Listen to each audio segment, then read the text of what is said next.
Yeah. What I wanted to do is give everybody, I think they're 18 or something there. And so everybody can get there. What I'd like to give you a little update on Dr. Ben at this particular point.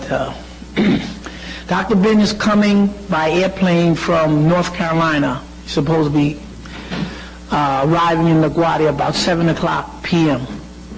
He's been in North Carolina over the weekend, down giving a lecture in Raleigh. Previous weekend, Dr. Ben was in St. Louis. He was giving a lecture in St. Louis there. Dr. Ben travels by himself now after he had the stroke. And next weekend, he's going to be honored in Washington, D.C. By Break the Chain Study Group. So at this point, Dr. Ben is traveling by himself. He has made some basic changes that I believe that he wouldn't mind us telling about. He has gotten a lot of stress off of himself because, you know, as it relates to your health, and we will give you some more health bulletins, when we deal with health, we say 50% of your health is mental because stress and tension has a lot to do with how your body works. And then we say 25% of your health is exercise. It's important exercise to circulate the nutrients and take away the toxin. And then we say approximately 15% of your health is what you eat, the quality of your food, and what's most important in this society is to eat organic so that you will stop the pesticides and other chemicals from getting into your body. And then 10% we say is nutrients, like the ginkgo biloba, dilate the blood vessels, and the Q10 and the vitamins, etc. So, having worked with Dr. Ben, he has adopted all of these procedures to bring himself back to health. So in the last 2 or 3 months, he has reduced a lot of his stress factors, have gone away. Dr. Ben eats organic now.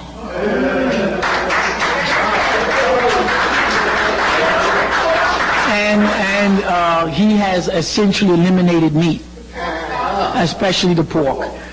And the reason behind it is, after we explained to Dr. Ben the import of what is happening to the meats. Okay, so he has reduced the stress. He has changed the diet in terms of eliminating animals, primarily animal fats.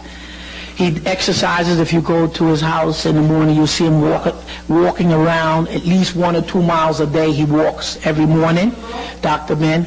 And he takes all of his nutrients, his vitamins, his herbs and teas. When you see Doc, he has made a radical change because he realizes that in order to maintain and hold his health, these changes have to be put in place. If not, he was very sick and he was going the other way. So you will see a major change in the region that he made the change, and we'll bring you more information, is what they're doing to the foods. It's not so much that animal fats per se are bad, whether it's pork or beef or chicken. It is, in this particular country right now, it is what they're putting in to process the animals. When they process the animals, you'll get pesticides. They give animals growth hormones. They give them steroids to make them grow. They give them Prozac. They give them rendering. So for instance, and I'll just tell you quickly, then we'll go on to the lecture. If you eat chicken, let's say, when they raise that chicken, the chicken are put in tight coops. And in order to make the chicken grow fast, they give them steroids. So when you eat these meats, you eat the steroids in the meat and you retain water. That's why meat eaters carry a lot of water. So that chicken now has steroid in the meat to retain water to fatten them up. Then they give them growth hormone. Then they give them steroids. Then the food and stuff that they feed them are pesticides. And then they feed the chicken like all meat, rendered. What is rendering? Rendering is when you feed an animal protein. So what rendering means is this. They go around every morning and collect all the cows that have died that morning, all the sheep, all the pigs, all the animals on the farm. They collect them up and put them in the truck. Then they drive along the road, pick up all the dead animals on the road, fox and bears and deers. Then they go to the ASPCA, take all those dead animals from the ASPCA. They take them and they put them in and they grind them up. And they mix it with soybean and corn. So now there's a cheap source of protein. That's called rendering. So any meat you eat in this country, that's not range-free, whether it's pork, it's chicken, beef, or whatever it is. That's how they process it. And the chickens, because the chickens peck each other, they used to cut the beak, and they bled. But they had to get another method by which they can sedate these chickens. So what they feed them is Prozac. So if you eat chicken, you're getting Prozac. In addition, to kill them, they gassed them. So after explaining this to Dr. Ben and how it relates to the health and stuff, he began to understand and make the change. So that's how the politics of meat come in. So he's made a radical change. So again, as I said, Doc has made those necessary changes. He has restored his health. He's in physically good health. He's in mental health. He's getting stronger every day. And again, as I said, indicated, we have reduced his medicine by over 50%. And they want to know, the doctors want to know, what has he been doing? And the testament again is Doc is coming from North Carolina by himself. He's coming into LaGuardia about 7. He's been to St. Louis last week. He's going to Washington, D.C. this weekend. We're scheduling to put him into the Virgin Islands probably the middle of July, and then he has his trip to Egypt. So so far he's in good stuff. So these are some of the things we have to discuss on how we have to maintain our health and also at optimal. What I want to do now is to deal with what we call the World Economic Order. And in this World Economic Order, what we have done is we have taken and given you 3 pages which comprises a handout. And this handout deals, the first page on the handout deals with a schematic as it relates to the World Economic Order. Let's just say the World Economic Order as it exists today. And the second page is a compilation of a number of different articles that I removed from some of the papers in the United States, the New York Times and some financial magazines, so that I wanted to use the sources from the United States so you can hear and see what the people who run this economy are thinking. Not that they're necessarily right or wrong, but you have to get an idea of what they're talking about and what they're thinking. And then on the third page, what we have done is broken down to you the schematic of what happened to South Korea in particular, but what happens to all of the countries now in the IMF system.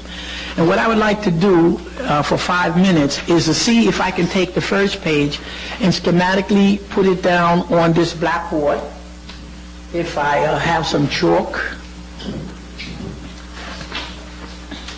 I'm going to write on this one until you get it here. Because what I want to do is we want to go over it schematically so we can follow it. And the purpose of this is just to expose you to some information so that we can get an idea of what it is we're dealing with. And as we begin to analyze this, we can begin to see those pieces of information that are needed by us so that we can better understand what is going on around us. And then we're going to discuss it. And what I'd like to do is present the material to you. And after presenting the material, then we can have a question and answer period around it, and maybe we can expand on it in a little more detail there. And what this is a schematic that reflects what actually has happened and what is happening. This is not a schematic that I put together from some hypothetical theory or formula that I want to work out of, and therefore this is what he says. Now, in order to look at the World Economic Order, let's look at the first page, and you notice on your first page in your upper left-hand corner there's some information here. And what does it say? It says raw materials, labor, and technology. Because it is raw materials, labor, and technology that make a community run, makes a country run, and make the world run. Stock and bonds and futures and all these derivatives don't make the world run. You have to have human beings digging the soil, planting crops, harvesting the crops, digging up mines, converting metal from the oxides into metal, and making things. So that's what makes the world run. That's why we start with raw material, labor, and technology. Then let's go to number one. Number one is colonialism. In order for you to understand what is happening to you, or the so-called World Economic Order today, we got to go back at least 500 years minimum. And in that 500 years, we're going to deal with colonialism. And if you notice, colonialism is noted here, and we put an arbitrary date of 1500 to 1945. And that's labeled number 1. You notice number 2 is labeled what? Raw materials, labor, and technology. Why do we indicate that? Because of colonialism, the ability in this case of white people, European, predominantly from Western Europe, England, France, Germany, Spain, and Portugal primarily. These countries, around 1500 to 1945, because of a number of reasons, they were successful in leaving Europe and beginning to conquer and bring other people under their control and taking their land. And in the process of colonialism, to go into a country, to take one's natural resources, to use the labor of one's persons, and to use the technology, it was this process that made what you call the United States, what you call Western Europe, and later Japan, strong economic countries in the 1900s. So let's look at number 2, raw materials. They come to America, let's say they come to Africa, they take your wood, they take your minerals and your food. By bringing these raw materials back to Europe, they're able to now eat well, they're able to build their homes, they're able to build factories. And of course we know about the labor, the free labor that the Europeans and America use in which to build up this country. African people, you know, in synopsis, built the roads here, they built the levees for the river, they planted the food, they planted the cotton, they harvested the cotton. And why is the raw material and labor important? Because what was the foundation of the so-called Industrial Revolution that you read about in the educational system here? The foundation of the Industrial Revolution is when America and Western Europe begins to so-called build up industrially. And that building up industrially was based on what? The raw materials taken primarily from the Caribbean first and then from Africa. It was fueled by the physical labor of Africans, unskilled labor and skilled labor. Africans, when they went to Africa, they didn't take out unskilled labor. They took out individuals, farmers who knew how to plant corn, who knew how to plant rice, who knew how to plant those agricultural products that you find in the Caribbean. So they would take your labor, skilled and unskilled, and from this skilled labor they will begin to build America and they will begin to build Europe. So you now know they're taking your raw materials, they got your labor, skilled and unskilled, and your technology. What are some of the foundation of the so-called Industrial Revolution is what? Textiles and chemicals. Well, you know the African people have been weaving all kinds of textile products, cloth. So not only have we been weaving it, but we have had in our possession for thousands of years the technology of weaving. All those weaving looms and machines that you find that in the textile mills in America and the textile mills in Europe, they came from Africa. The exact prototype, the exact machines were taken, so when they went and raided, not only did they pull you away, pull your scientists away, pull your people away, but they took your machines. And it was those machines that would go in to make the spin engine here and all these inventions here. So they transferred from us not only the raw material, not only our physical body and the labor, but they transferred the technology. That technology transfer, primarily from Africa to the Caribbean, America, and Europe, is what started the so-called Industrial Revolution for European and white people, your textile. And we can go back to metallurgy, where the Industrial Revolution was when the Europeans began to learn how to make steel and how to smelt to get aluminum and copper. But you can go back to any part of Africa, West Africa, and you can see where we were smelting iron and brass and copper and tin and silver, or you can go along the Nile. If you go to the trip with Dr. Ben, you will see where the Africans have worked in gold and silver and copper and bronze and platinum. So it's well documented that those industrial processes in metals that made the Industrial Revolution here came from the continent. The textiles, the textile industry, and all of the technology primarily came. It was the ability to, for 300 or 400 years, to drain from you your labor, your technology, and your resources that made America and Europe what it was. And if you go through the scenario, you would see Lloyd's of London, all of these big insurance houses in America and Europe, and didn't come into existence until after this process has occurred. So that's the foundation. So when you look at Lloyd's of London and Citibank and National Bank and Carnegie, where did the foundation come from? It came from number 2. Your raw material, your technology, and your resources used to make Europe, or white people in Western Europe, strong and powerful. So there's almost nothing that you can look at in America where you can directly see where it came from this process. And that's why what brings America and Western Europe into 1900, a dominant economic power, dominant military power relative to the African, the Asians, and the brothers and sisters and others in the Caribbean. So when you're talking about the World Economic Order, you have to go back at least to that portion of colonialism. That's the foundation of the wealth of Europe and America. We're not going to deal with the white people from Eastern Europe, because those white human beings called Russians went over the Ural Mountains heading west and equally did to those Asians what the Western Europeans did to us. So you had the white people split in two halves. Those you call Western Europeans, English, French, Spanish, Portuguese, German, they left. They conquered what you call America, the Caribbean, and Africa, and the Pacific. But the other half of them, those white Russians, crossed the Ural Mountains from 1300 and began to conquer what is now parts of Pakistan, India, China, and they killed off and exterminated those people in Asia you call Eskimos, Ainus, people of color. That's how Russia got its power and its strength. So you had two parallels. But here we're going to deal with the western part. So as you begin to, and if you look at the map here, what we're saying is those Europeans from Western Europe came out in this portion and went in this direction. But you also had white people calling themselves Russians who after 1300 began to cross the Ural Mountains.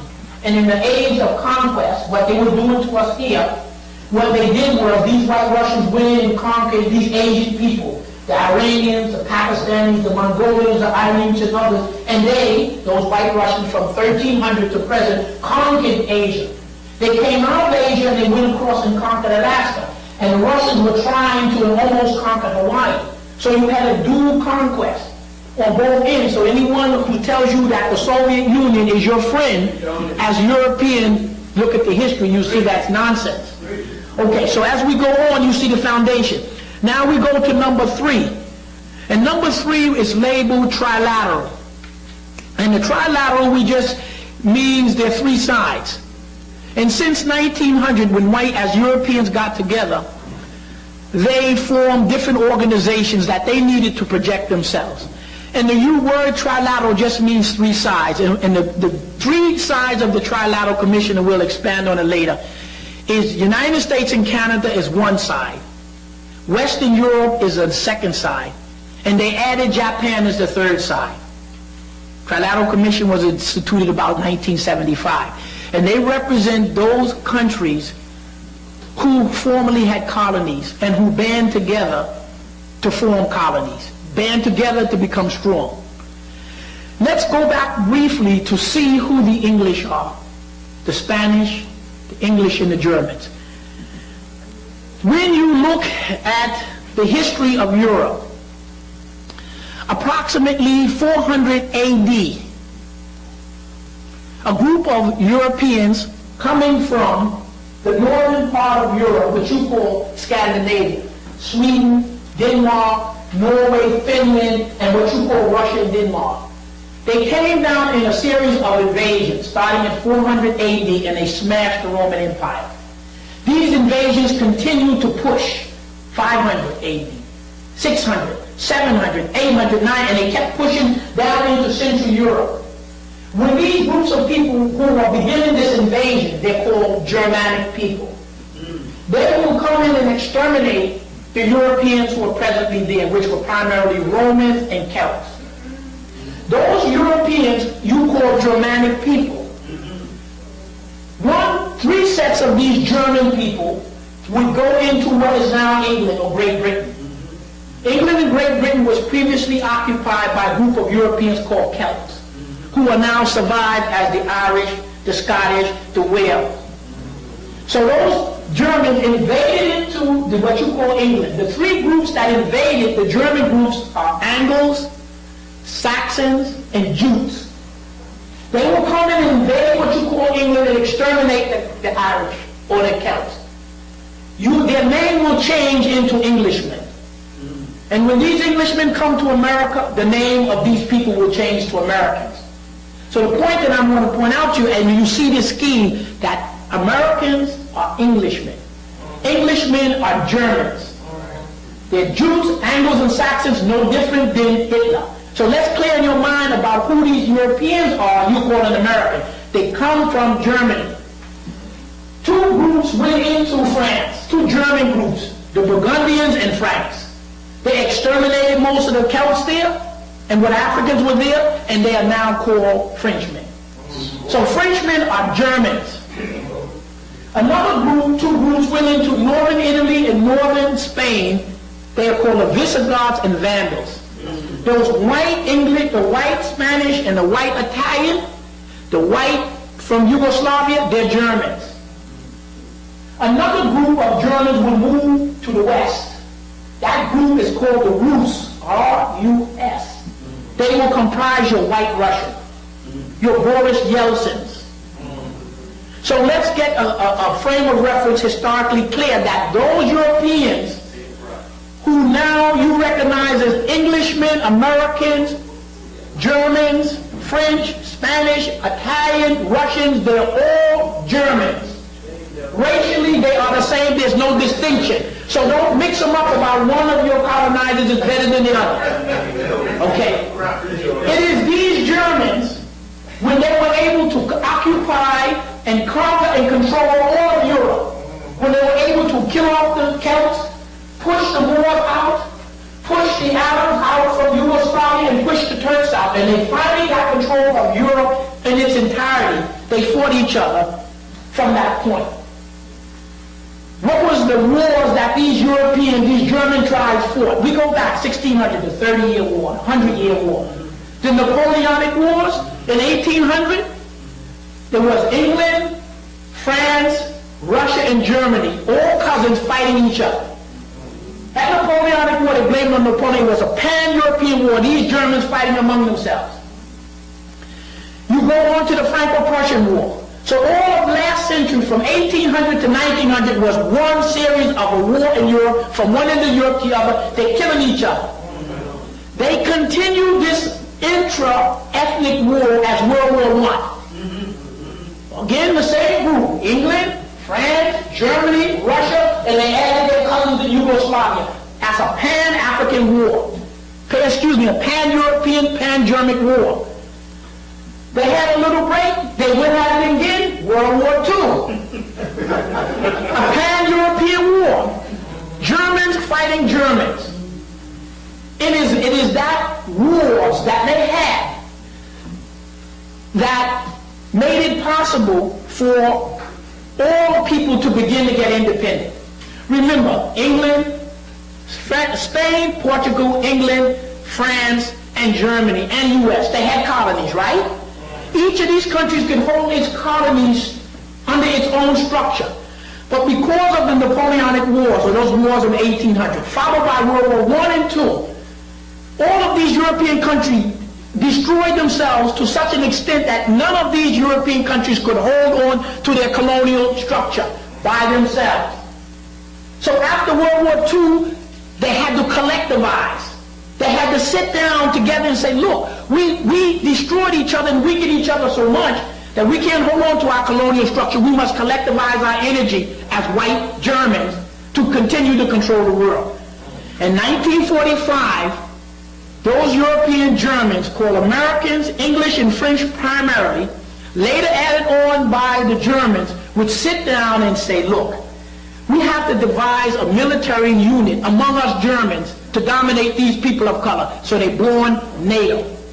North Atlantic Treaty Organization is an organization of Western European countries band together against the Africans, the Asians, and etc., because they no longer individually could hold a colonial base. They needed a political structure in which they would collectively try to control you. So they formulated the UN. Now they need an international loan shark money scheme to get you. IMF, World Bank. Bretton Woods, 1945, America's now becoming the dominant country because the Africans are colonized, the Asians are colonized, and Europe is devastated. So United States is calling the shots. So in 1944, United States Germans will call a conference called Bretton Woods in New Hampshire, and they will set up these three organizations. And what I want to do is to read for you briefly a article from Assessment. Let's apologize for it. I need the...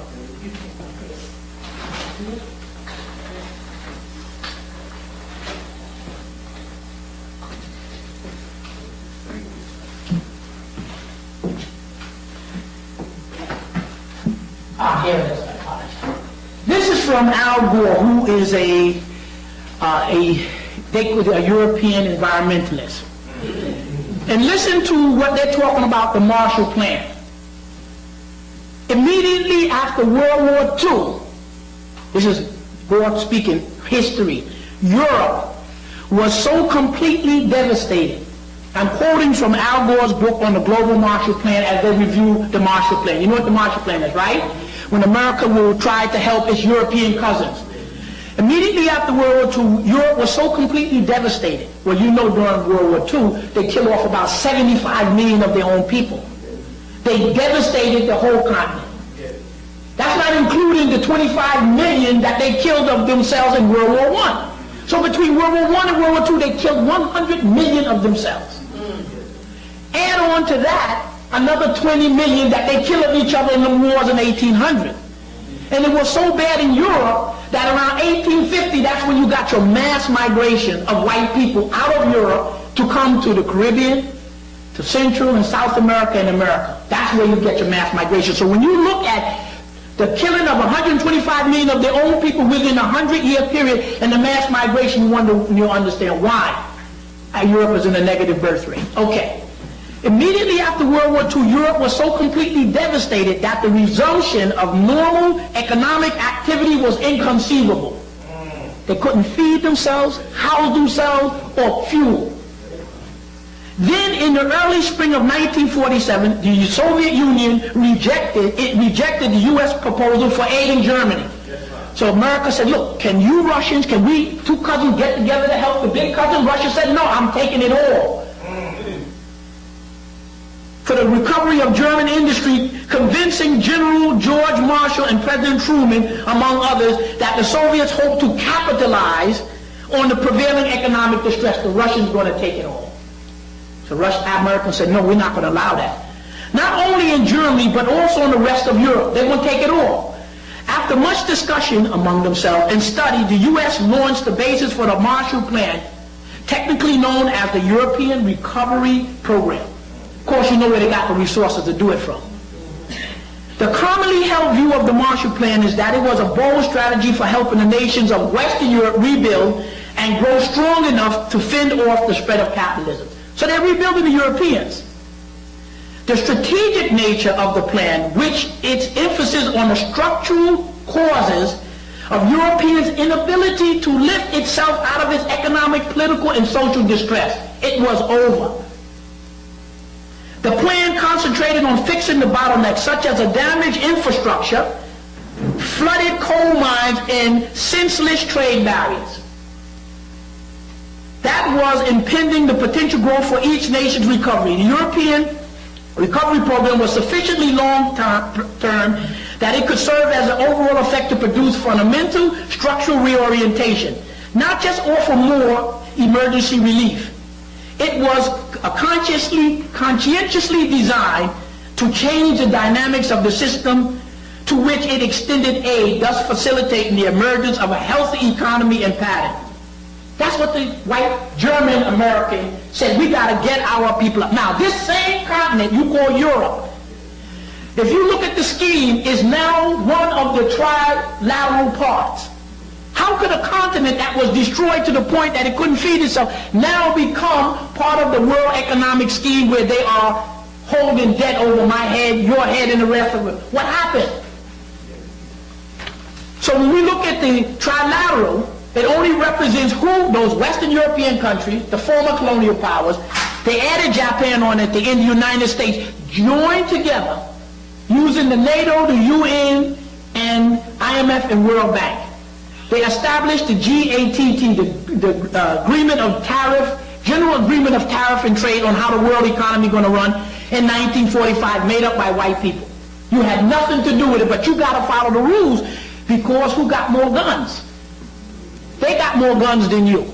But because of this fact of World War II primarily, then you, Africans and Asians, began to get a little bit of independence. And that started the movement of independence to African Asian people. And then you know about the different wars and struggles that brought us to the point.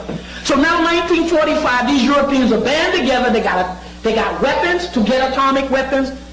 These European countries control 85, 90, 95% of all the world's resources. So if you wanted to develop as an African country, so if you look down on number 4, independent nations, us, non-industrializing. You want to begin to feed yourself. You go to number 8, independent nations industrializing. You now, as an African Asian country, find yourself in 1945 in a world environment where you're struggling to become from under colonialism, but the people who had you under colonialism still got gun to your head. They still control the oil and the wood and the food. So what you have to do is you have to ascribe and buy in to this IMF World Bank structure that they set up, because you don't have weapons. And that's how we got locked into it. Now, when we later, if not this time, the next time, you will see how we're getting unlocked by virtue of the fact that America at this point controlled 50% of all manufactured goods, and 50% of the world's economy came through America. So they could squeeze and embargo you. They had weapons so they can kill Lumumba, they can knock off the Shah. They could do it then. But now America controls less than 9% of the world's economy. So anybody they sanction has no meaning, because they don't control it anymore. And not only that, you got other countries like China, India, Pakistan, and others who now have large armies, but now have the bomb. Yes, sir. And we will get it from our Asian friends. So now things are evening up. And that's why Fidel Castro has never gone under an IMF structural program, and they're still around for 37 years. So you don't have to ascribe them. So you say, well, how did Nigeria and how did these countries get locked into this IMF? Started in 1945 with the white European German having the control of the weapon and control of the natural resources. You had to do what they told you. But now the world being different, the bets are all off. So now let's go down to 5. You now want to industrialize. We're Ghana. We want to become industrial, 1947. But if we need oil, who we have to go to? A white man, because he controlled oil, right? Now we don't have to go to the white, but if you wanted oil, you had to go to European. They control it. You wanted copper. You wanted tin. You had to go to a European at that point. So everybody had to go to the IMF and World Bank, all Asians, all Africans, to get what they needed to make world trade, because who controlled the world trade? At that point, Europeans. So you get stuck with the loan. You had to pay it back. And so what would happen is, as you get the loan, of course the way they structure it, you never get to pay back. So what is it that you have to now send? We're Ghana. So we get some oil from America. We get some copper from America that they're stealing from another African country. And America says, okay, England, you owe us $2 billion. But what do you have to send in place of $2 billion? What do they want? Do they want paper? What do they want back? Number 6. So what do the African and Asian countries get locked into? Sending back to pay back this little loan. So for me to get a few barrels of oil and some copper, the way the GATT, the Agreement of Tariff and Trade, got it locked up in here, I now got to give you half of my corn, half of my wheat, half of my gold, half of my timber. So that's how they get the raw materials back again. How they get the labor back again in the technology. So the Europeans had to devise a method where they can still get the labor, raw materials and technology, but not physically be there to conquer you, because they couldn't hold you. So they had the IMF scheme. So now if you want to do trade and get something, you got to come to a European. And they set the terms of the trade on what you must pay them back with. So the African Asian countries then turn around and number 6 have to pour back into what? The United States and Europe gold, rubber, tin, food. So now they're stronger and stronger. You're getting poorer and poorer, but you can't break the cycle because your mind isn't clear and your guns aren't clear. And you don't control the raw materials yet. So now you're feeding. So we caught in the debt cycle. That's why Africa, 90% of everything Africa makes, they have to send it to America and Europe. 90% of everything they generate. So you see why America and Europe stay rich and you stay poor. Now the United States has another scheme. They say, look, we don't want to put any industry in Africa. But what we'll do is, let's put some industry in South Korea. Let's choose a country that's friendly to us that we can control. Isn't it a coincidence that the United States didn't pour in any industrial development into North Korea? None into North Vietnam? None into China? None into any place they didn't control. So what did they do? They went to Thailand, Malaysia, Indonesia. These countries who were coming from under colonialism, like Nigeria and Ghana, weak, and had to ascribe to this thing. Then you get a handful of people in those governments, we'll make you rich. You do this and we'll set you up, and the hell with the rest of the people. So what do they do in number 7? They take in Korea. Say, Korea, we want to build you an automobile industry. Korea has nothing. But we'll take the copper from Zambia. We'll take the iron from Zimbabwe. We'll take the gold from here, and we'll take the oil from everything. So they take all these raw materials from their colonies, and they say to Korea, I'll ship you raw materials, food, and machinery to industrialize Korea. So the United States and the West industrialized Korea, using your natural resources, of course, and your technology. They industrialized Malaysia. They industrialized those Asian countries. But what did the Asian countries have to do? Then they say to the bankers, we'll give you loans and credit and currency. So now what you do is you set up South Korea, a little image, mirror image of America. And you deal in currency and you deal in money and all these other things, okay? But now Korea has to ship back to America, and the order IMF, interest, money, or raw material. So now Ghana is caught in the cycle. It has to send back raw materials. Now, Korea is caught in the cycle. None of you can get out of the cycle because you stuck. But then Castro came along, and he functioned without the IMF and World Bank. Now, what happened to number 7? When number 8, Korea is an independent industrializing nation, and number 4, Ghana, which is the independent but it's not industrializing yet. Both of them are sending back to United States and IMF and World Bank what? Money, resources, wood, to keep these countries rich and strong. And because they set the terms, you always fall behind. And what happens in number 10? You default. You default because it's structurally designed to default. When you default, you have to undergo an IMF bailout. And then you lose your independence. Now let's go to page 2 and see how the IMF works, how you lose your independence, and how you get it back. In number 2, you'll see a series of articles. And they have the where we took them from and the dates. And it says in the IMF, where does the money come from? Upper left-hand corner. 181 member nation IMF, they started as Germans. But later on, they let all countries become members because most of the countries are borrowing. All of us got bank accounts in Citibank or manufactured. You got a bank account, does it mean you have anything to do with the control? No. So out of 180 members of the IMF contribute to the pool of funds that agency has to lend. Most of the countries that join the IMF have no money to lend the IMF. Most of the countries that have money to lend the IMF are listed below. The IMF now has about $200 billion. This is as of 12/1997. Excuse me, 12/1997. It has about $200 billion coming mostly from the richest nations. You notice how they got rich. Who's the biggest contributor? U.S. government, Germany, Japan, Britain, France, and Saudi Arabia. These are the trilateral. Who are the trilateral? U.S., Canada, one side, Canada, Japan the other side, and Western Europe. So these are trilateral. This is their lending agency.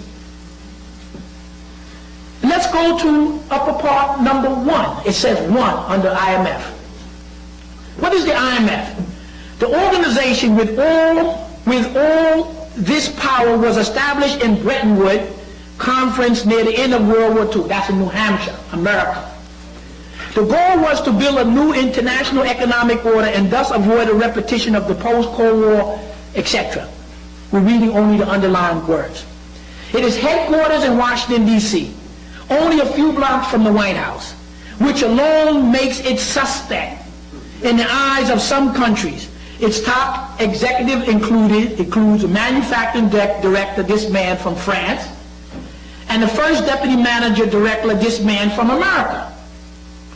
They report to 24-person international executive board. You can imagine who's on the board. We go up to the upper right-hand corner.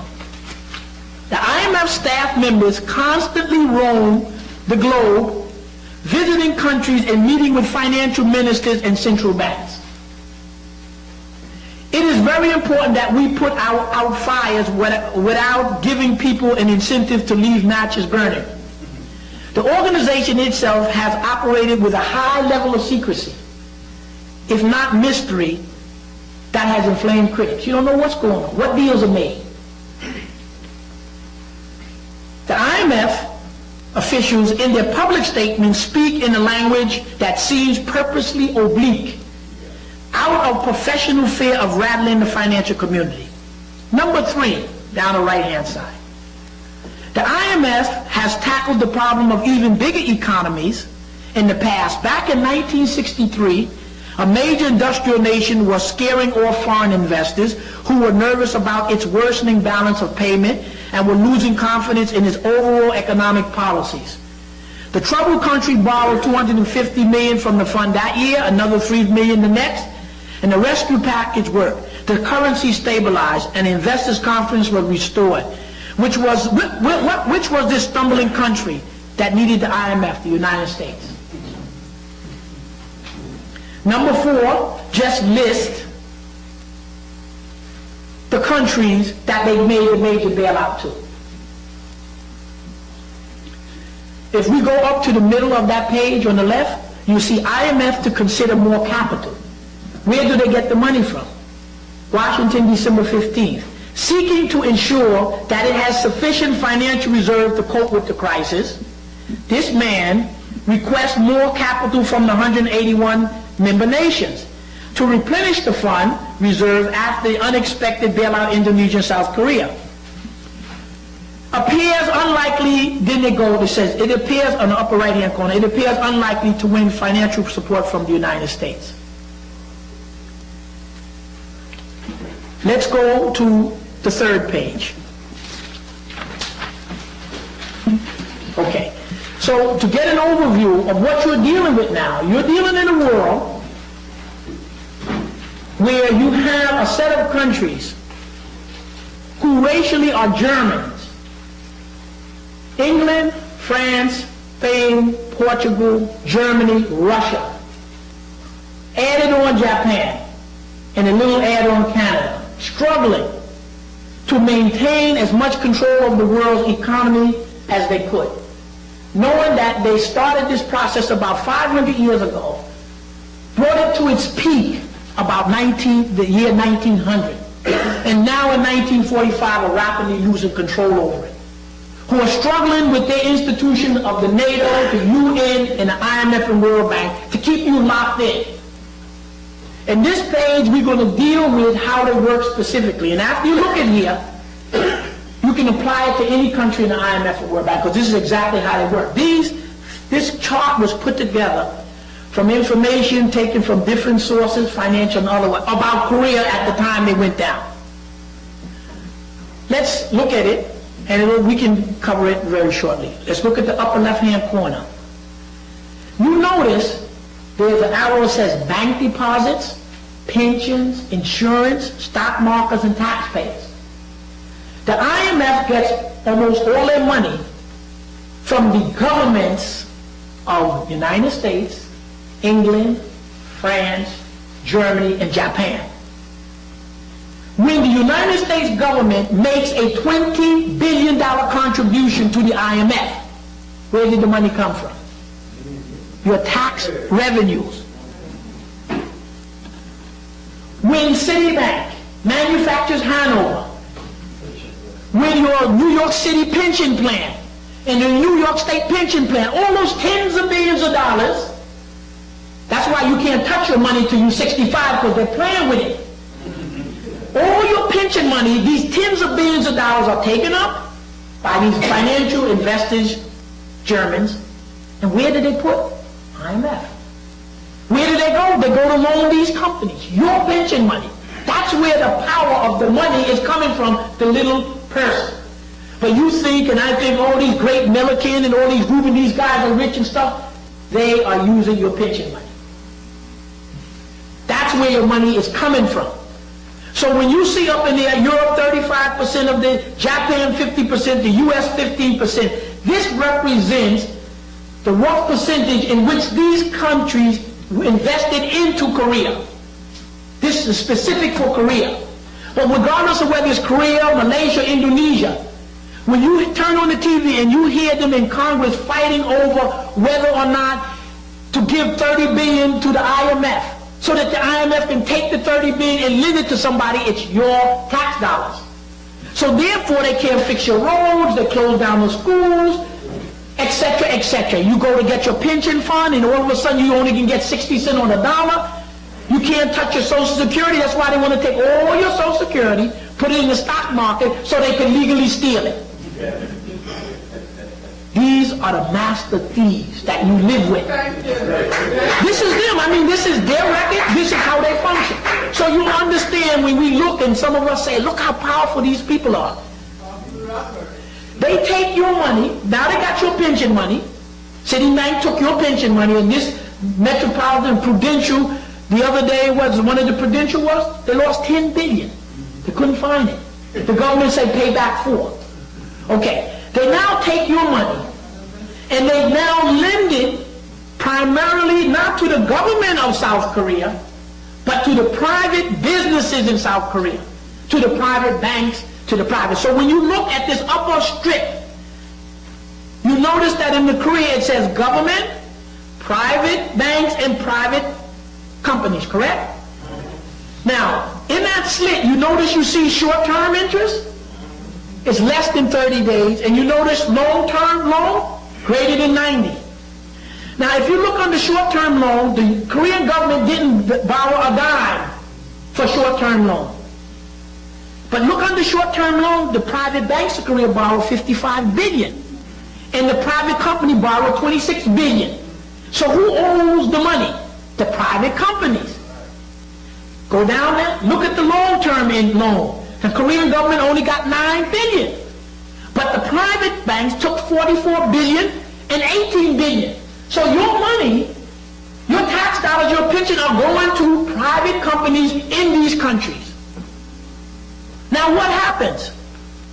Let's go down below. You notice that as these companies function, they will send back interest on money to Europe, Japan, US, IMF. They funnel it back. What do they use this money that they got for? To buy raw materials. So the United States says to South Korea, I'll give you $5 billion at 10% interest. Korea takes the $5 billion and buys the oil back from the United States. Buy back the copper and stuff while the United States is stealing it from somebody. Now you see how they get rich. Meanwhile, Korea, everything is humming along. Now for the last 20 or 30 years, Korea, Malaysia, Indonesia, Thailand, and Japan, and America, and Europe, they all are trading, they all are part of this credit scheme. In other words, if somebody told you tomorrow, turn in all your credit cards, you're going out, right? Because the agreement was that as long as I will use it as long as we keep going back and forth. But if you pull my credit card, you destroy me. Now, United States has $3 trillion in debt. The United States owns $3 trillion in treasury notes. $1 trillion 200 billion is owned by foreigners. If Japan, China, Korea, Japan, China, Germany pulled their money from the United States, this country would collapse. So in this whole scheme, any one country who pulls something to support, the country collapses. So this country will financially collapse. If Japan decides to call in its 333 billion, and Germany says, I want my 200 billion. So what did they do? So North Korea is sending back the money. Everything is fine. They're buying the raw materials. The only problem is Asia is beginning to industrialize and become competitive with the United States and Europe. They don't want that. So what do you think they're going to do? What they do, let's look in the upper right-hand corner. All of it around July, for some reason, under the market phase, they got it all worked out. First you pull a guy from the car, first you identify him as a black man. You stop him, the next phase you pull him out the car. The fourth phase you beat him to death. They're phases. So the IMF got their phases. Now let's go to the upper right-hand corner and you'll see what they call a market phase. They made plenty of money out of Asia. Things are humming good, but they are industrializing and becoming too competitive. They're making airplanes and stuff. We got to stop that development. So what do they do under the market phase? They withdraw the credit from Korea and Asia. They withdraw the loans. They withdraw the stock. So in other words, they say to Korea, look, you owe us 70 billion.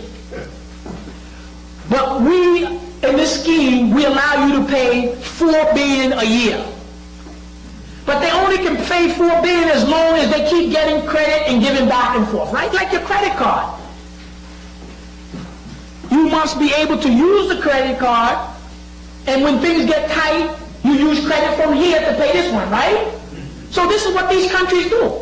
The United States is in so much debt that they use credit back and forth. In fact, United States doesn't earn enough in the world market to pay for half of what you got.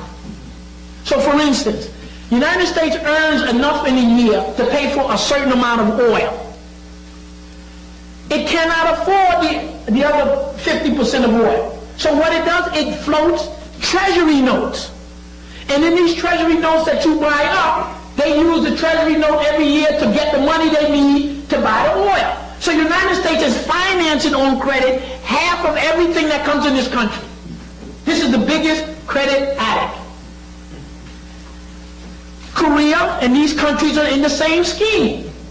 So what these Europeans did, the English, America, Western Europe, and Japan, they withdrew credit from South Korea, Malaysia, and Thailand. They stopped investing in the stock market. They stopped buying treasury notes. And what happened to the currency? Dropped. Change. Stabilization fund. They have a fund in the Treasury Department with $40 billion in it. It's called the Exchange Stabilization Fund. Set up in 1933 to stabilize the money. Which Reuben used for the bailout. What about the Stabilization Fund?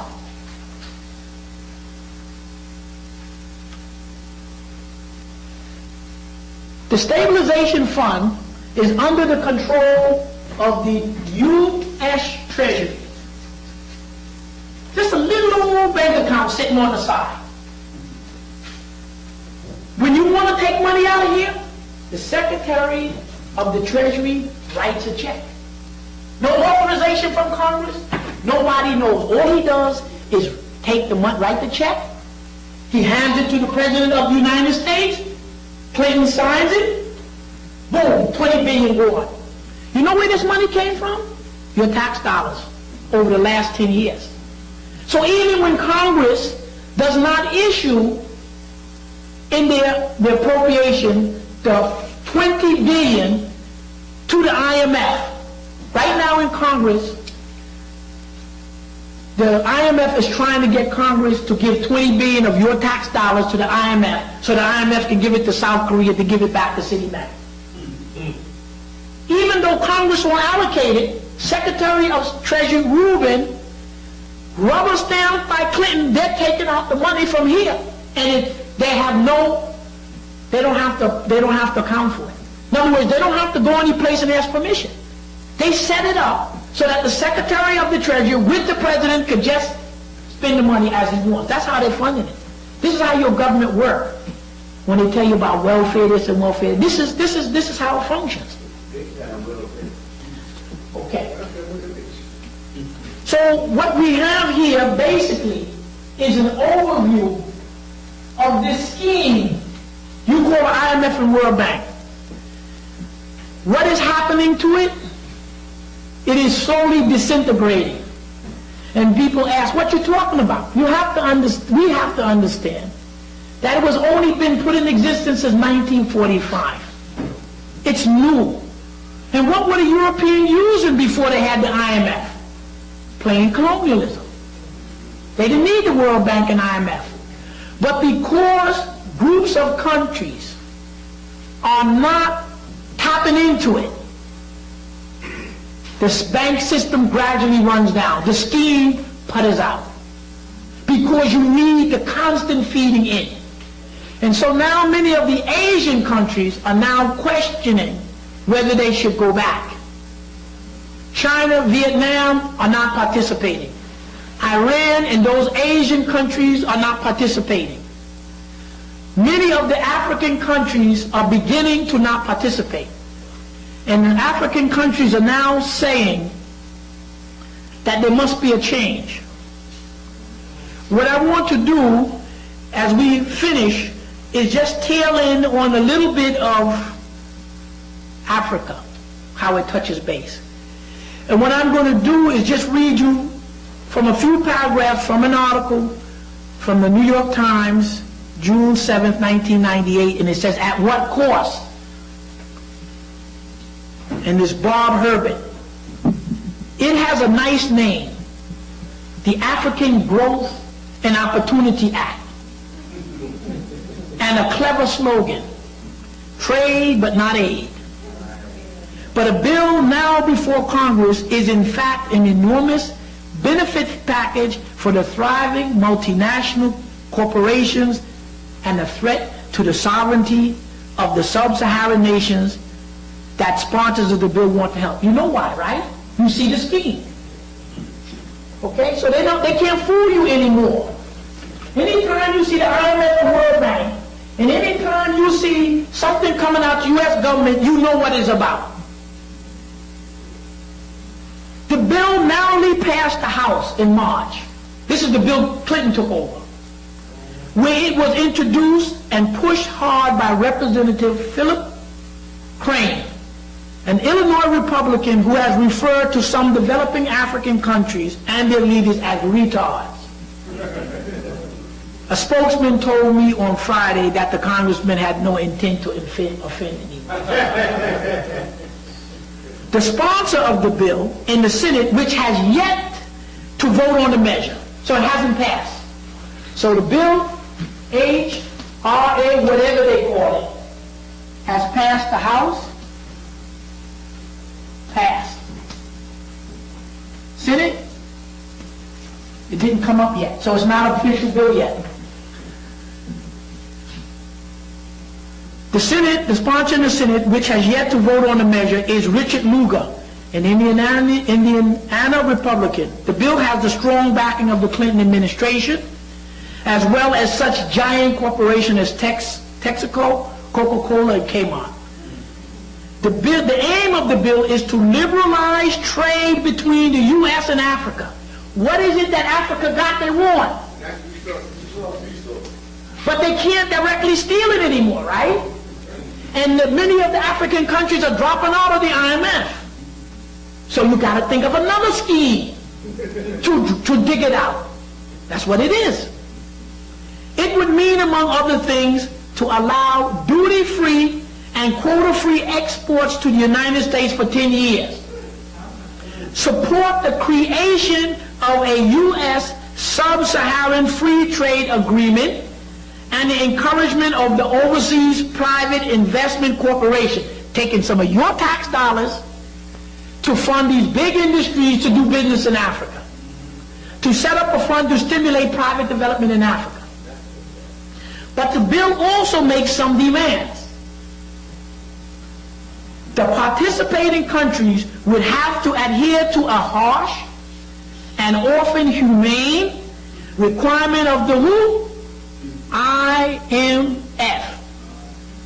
That's why Mandela and the African countries told Clinton the bill is unacceptable. They told him point blank. So any of us who worried about, oh, they're going to get Africa again, they told him we're not dealing with the bill. The bill only allocates $800 million to 50 African countries. What you going to do with $800 million? Israel gets $5 billion a year from the U.S. to become the ally to U.S. Egypt gets $3 billion a year to keep the Suez Canal open for America. Suez Canal closed, half of all the oil and food and wood coming to Europe will be shut away. Suez Canal is critical to the West. That's why Egypt gets this. So you know 800 million is a joke. They told them so. Well, who's doing it? They said the white people didn't even want to pass it here, and the Senate said they're not going to pass it. In fact, they said they may not even take it up. We are not dealing with you black people. They told you that.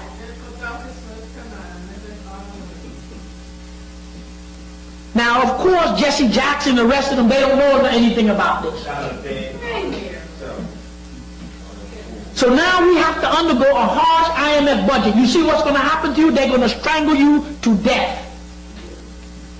Thus, these undeveloped and often very poor countries would have to undergo a radical economic restructuring that would include its corporate taxes, reductions of government spending, privatization of some of the most valuable assets. So you're going to now come in and let them buy up your mines, your forests, your harbors, your oil wells, and the like, with the multinational and other wealthy investors ready to snap up everything. You might as well burn it down to give it to them. You understand what the bill is about? The Africans understand it, but some of us don't understand it. So we're worried about whether or not the white man is going to get you. Ask Mobutu that. What does this mean to the people on the ground in these countries? He noted that the IMF structural adjustment program are already underway in some African countries, and studies of this program have shown disturbing effect, and it goes on and on and on. From the point of view of the IMF and the multinational, this is excellent economic sense, to sell your country to them for nothing, because we are too stupid to know that this person is coming to rip you. You don't need United States. Thank you. The trade bill also requires participating countries to join the World Trade Organization. The World Trade Organization supplants GATT. It was set up by the 7 white countries. It's centered in Geneva. The white man wrote all the rules. Back to the same thing. Okay, you know why? Because you no longer want to, African agent no longer want to participate in the GATT. They no longer want to participate in the IMF. They're dropping out. So now they're going to come up with a World Trade Organization, another scheme. Pardon me?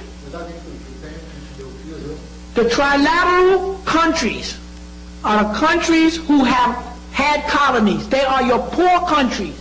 It is the United States and Canada. It is Western Europe, and the third part is Japan. Japan is a rock. It has nothing. It had colonies, so it joined with these two to band together as a trilateral to collectivize the energy to rip your guts. Right? So of course the trilateral is part with the group against you. Because when this Africa bill goes through, and the IMF money comes through, whose money is IMF money? These 3 people. The trade bill also requires participating countries to join the World Trade Organization, even though many African countries have chosen not to join, because they know what the scheme is. The Organization for Economic Development and Support of the World Trade, that's the white Europeans, have reported that sub-Saharan countries would be a loser under the World Trade Organization rules because countries that import more food, it goes on. 4 out of 10 countries, and it goes on, and attempts to amend the bill to modify the most onerous portions have been beaten back. So the white man said, we ain't taking nothing out of it. President Mandela of South Africa has characterized the bill as non-acceptable. At least he had said something correct since he's been there. And the reason that I say that is because most of our women and children are still on reservations. Whites got all the mines, they got all the food, they got everything. You haven't restored anything to the women and children. But most sub-Saharan leaders faced with desperate, and it goes on. What I'd like to do is to conclude briefly with an analysis of the trip that Clinton took to 50 ministers from every country in Africa. Chinese, Japanese, Koreans, Indians, Pakistan, Iran. What's happening? Why are all of these countries coming to this conference of African people?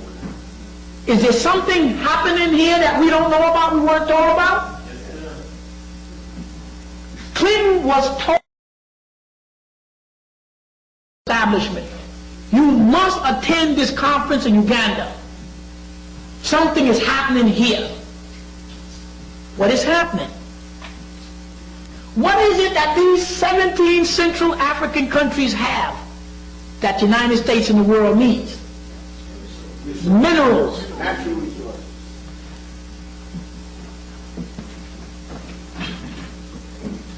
The minerals that come from the lower 2/3 of Africa. 90% of all known minerals in the world come there.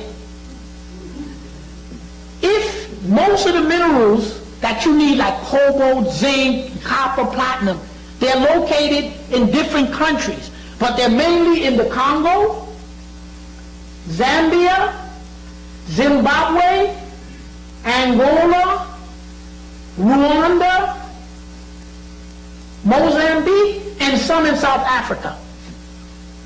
Most of the minerals at this point come through Africa through a railroad system that passed through South Africa. That's the way they set it up. It is calculated that if the minerals do not leave Africa, that Western Europe will economically collapse in 6 months. Japan, 6 months. United States, less than a year. You can't make a computer, a fax machine, a rocket. You can forget it. So that means that those or who controls the natural resources are what? They are the key players in the world's what? Economy. So you play with the stock and bonds, give me some cobalt, some diamond, some nickel to make the world one. Who used to control these? You used to have to come to the United States and England. But who now controls it? Africans. No, but let us go on to try to answer the question, do we hopefully control it? Thank you, my brother. Thank you. Thank you. When South Africa was here, South Africa was running border raids across the South African and destroying everything in Angola, Botswana, Zimbabwe, Zambia, and Mozambique. Kept everything destabilized, right? Yes, sir. Mobutu, with the West, had a war going into was keeping Congo-Brazzaville under the French, had a war going into Sudan, had a war going into Uganda, was an integral part of Rwanda. Could we have killed 1 million in less than 6 months? Or what germ warfare or European genocidal policy was put in Rwanda? Let us not believe that we killed all those people. They had a war going in, Savimbi in Angola, right? So 2/3 of Africa was kept in a virtual state of war. Now, if you were in a state of war, you can't get together. Plus, they had stripped your country because the Germans controlled 1/5 of the Congo, and they were stripping everything they could. So we were in pretty bad shape. Angola was the only country in the southern African region that could challenge South Africa because Angola had oil. And with oil, you can buy what you want. So Angola, because of its population and the oil, was a threat to South Africa because they could buy tanks, airplanes. So United States and the West policy was to have South Africa constantly strike Angola from the south, and Savimbi would come from the Congo and strike them from the north, and keep Angola destabilized. When they had the civil war in Angola, and a group got in that wasn't favorable to the United States, they really pushed it against them. Angola was almost toppled. The Russians did not help Angola. For some reason, the OAU didn't help Angola. And Nigeria didn't help Angola. Who helped? Trooper came in, stabilized the situation with weapons, with 50,000 plus troops, with tanks, airplanes, etc., right? In 1990, they had a big war in the southern part of the Congo, of Angola, and Lambe shows you the picture. Kunte Kunavali is where the African Angolan and the African Cuban destroyed 100,000 men of the best white army they could put there. That's South Africa, that's Israel, that's France, the best. We destroyed them. When we destroyed them, they were going to push into South Africa. Yes, sir. But America now said to Angola and Cuba, can we make a deal? And they said, okay. The agreement was that Angola and Cuba would not push into South Africa, but the condition was South Africa had to release Namibia on the road of independence. That's how Namibia got independent. And that South Africa had to do what to all political prisoners. That's how Mandela and everybody got out. They didn't get out because of sanctions or because of your demonstrations. It's because of this agreement. And that South Africa had to be put on the road to independence. That's how they got. So what they did was they stopped the whites from all of these countries. All of a sudden were brought to a state of peace. So once when you stop fighting, you can talk. But meanwhile, you have this problem here. So when you first heard of Kabila moving across, now you know that the United States and NATO intervened about 3 or 4 times to stabilize Mobutu. But when you heard them moving, there was no NATO intervention. Then the United States says that the Congolese troops were not winning the war on their own, they had help. That was to admit that they couldn't do it on their own, and then they held back. Because that was an admission that the Congolese troops were getting help, right? So what they found out later, that what troops combined to get rid of Mobutu? Angola, troops, tanks, planes. Uganda pushed in, troops, tanks, planes. 17 countries pooled their resources to get rid of Mobutu. Africans were working on a pan-African relationship. Who supported this move? Eritrea, Ethiopia, Southern Sudan, Uganda, Rwanda, Burundi, Zambia, Zimbabwe, Tanzania, and Uganda, and Angola, and Congo. The Africans were on the move. That's why they didn't intervene, because they knew what was going to happen. because the whites already were destroyed here, and you know what we did to them up in Somalia.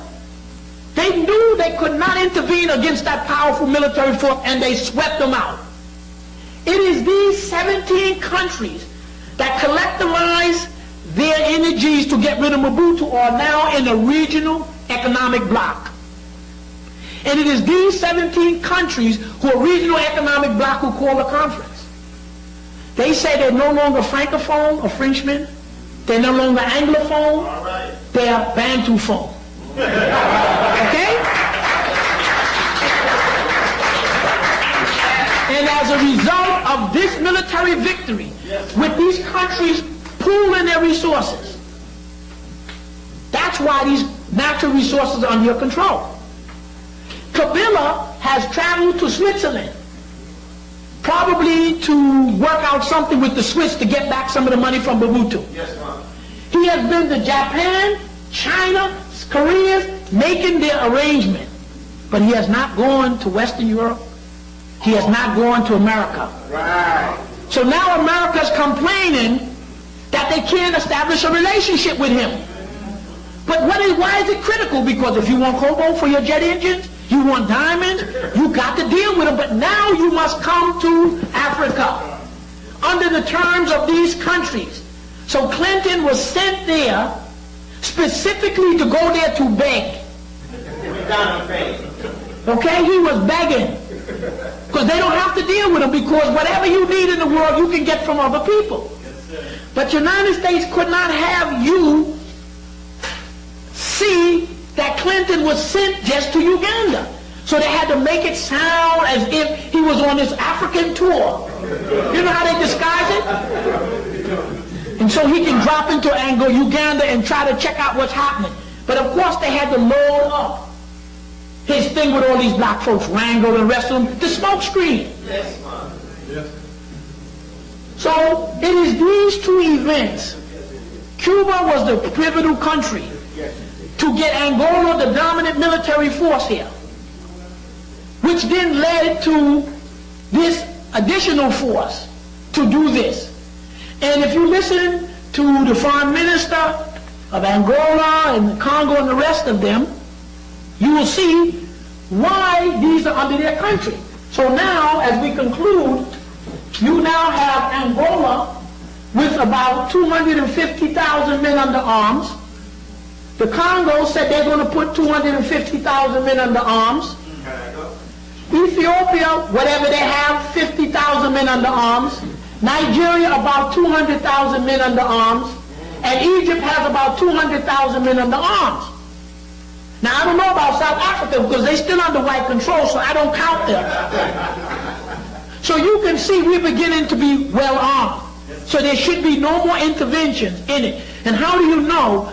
It's because the foreign minister of Congo told you at the UN that they are not going to allow Savimbi to operate. They're going to get him. Yes, sir. 5,000 troops from Angola crossed the Congo and stopped the civil war in Congo-Brazzaville. Nigeria, with Ghana, sent in troops to stop the civil war in Liberia and to stop the civil war in Sierra Leone. So what you're now having is African regional power taking care of their own problems.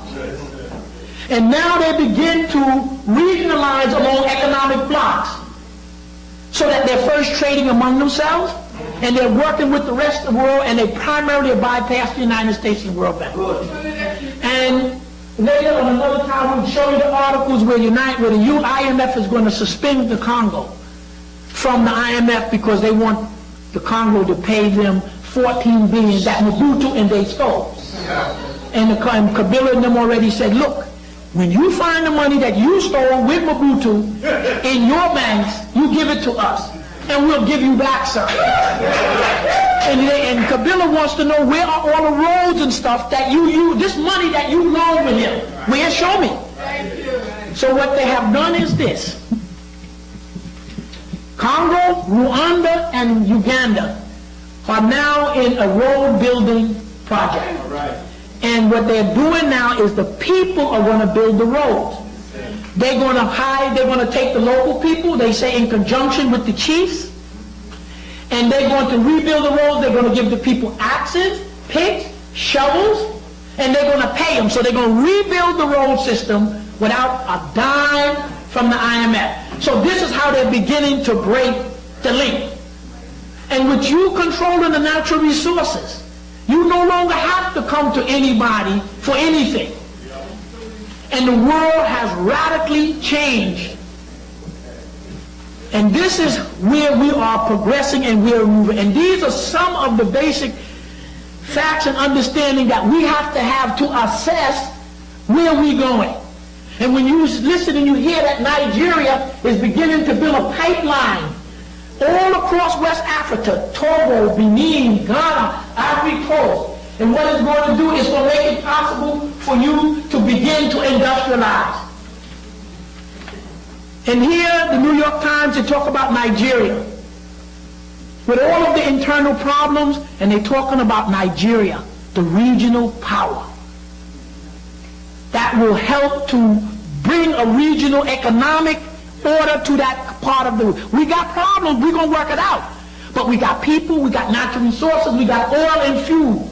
So when they lay down that pipeline across West Africa, and they start the industrial process, Nigeria is richer than South Africa. It's just that in South Africa, they developed it. They just didn't even touch what's in Nigeria. So what's coming is the fact now that Nigeria has replaced the English and the Americans. And I'm going to read you just one short paragraph from here. And it says here, the international West Africa trembles with Nigeria. 2 minutes and we're finished. The international West hyperactive foreign policy that would quibble with America's self-designation. The president of Sierra Leone, 1,000 miles from Nigeria, in the west of Nigeria, was overrun in a coup 13 months ago. I took this out the Times today. Were overrun in a coup 13 months ago by rural rebels, invaded the capital, Freetown, looting and burning all in its path. Washington quickly sent Marines to evacuate Western residents, saving them from the mayhem and doing nothing to help the country. The United Nations likewise took no action. The only country that provided willing and able to help out the flawless nation was Nigeria. Stabilized it. General Abacha sent warships to blockade the rebels, and trying to start the economy. Warplanes to bomb the insurrection. Well, when all of that did not work, he mounted an intervention force. Nigerians lost troops, but he restored the order and stability. Sierra Leone president, etc., went on to say, there's going to be no change in the foreign policy of Nigeria according to the new president. When there is trouble in our region, this is Akubaka, whatever his name, the brother, Akubaka. Okay. He says, when there is trouble in our region, we will be there. Because to go absent would mean letting the fire spread. And it goes on and on and on and on. And this is what we're looking at. We're beginning to see Africa strong, armies, economics, and playing a position in the world, but they can't let you know that. They can't let you know how profound the changes have been in the IMF, the World Bank economy, the whole world. And this is where we are at this particular point. So we're going to conclude here.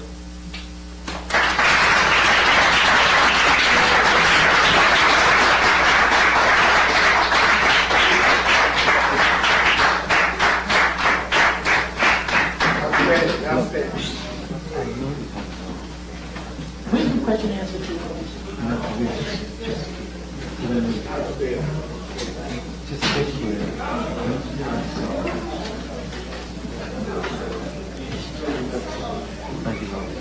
The brother took us to school, didn't he? Yusuf, we don't need anybody else, do we? No, that was an inside joke. Sisters and brothers, let's thank Dr. Lewis. And we have to welcome his beautiful, hard-working wife, Sister Mary Lewis, and the family. And the family. Whenever we need Dr. Ben, this is who we have to go through to get Dr. Ben. And in speaking with Dr. Ben, Dr. Lewis, I don't believe that information you brought us. Well, let me just say it again. Brother Nooney, you go past Dr. Ben's house in the morning about 8 or 9, you talk with him, you take the walk, and you find out for yourself. But, I mean, you've been there. I mean, I'm telling you. you remember even before the brothers spoke, you remember what I said about him? He takes care of Dr. Ben. And I know that he was climbing a wall. I know because he knows Dr. Ben better than anyone else. And what he said here goes to what Baba Shin has always said. The Creator does not work in a mysterious way. I mean, That's where he is. Doc has made all the necessary changes, and like I said, you can go, anyone you can talk to. no, but I mean, no, it's wonderful. I mean, it's really wonderful. Because, I mean, I personally spoke to Dr. Ben and he dismissed me, as you well know. So, you know, that was very, very good information, very good news. And I'm sure the Creator visited with him. Yeah, we can take a few questions, give it 10 minutes or so. Yeah, if you just want. the reason why Dr. Lewis had to work today too, and he has to go back to the city. So, two quick questions. He will be back here for part 2. So you don't have to worry. If you see the flyer, he'll be back here for part 2. The first question. Oh. Excuse me. It's collapsing. It took, 2 years before it started balancing out itself. And you and everyone that's within your realm is setting up a think tank to inform or update the African government as the economic structure within the world market. Well, as you go to the second question, I don't, what we need to do here is to get together as we do like we have here, and get information and exchange it, so that we could better be informed on what is happening, so that we'll be in a better position to make certain decisions on what we should do here, what projects we can do on the continent, whether we should hook up, and what activities we have to go on. The other part of the question is, if the people in the Congo, Ethiopia, if they are smart enough, which we know they are, they have already put together their armies, their security, their agriculture, they already put the people to work. So I think there's very little that we can basically add to their understanding of how to develop a country, because they're doing it. It doesn't mean that we can contribute, but they're already practicing what we are talking about in terms of nation building. Now, what was the other one about Japan? Oh, they had the problem in the stock market, and they said 2 years it wasn't balanced or whatever it was. What the Japanese? And they have all this money invested in America. Why couldn't they just freeze some or whatever to balance themselves out? Because the whole system works on you helping, trading with each other. What if the Japanese say to America, give me my 333 billion? But then America's going to turn around and say, I'm not going to allow any more of your cards in, your computers and everything collapse. So that's why when we develop our system, it has to be primarily among African people trading without needs, so that we don't have any problem with being locked in and being dragged down when they stumble. And that's what they're doing regionally in the continent.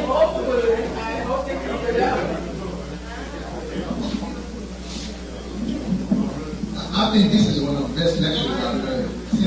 Synthesizing the state of the African world.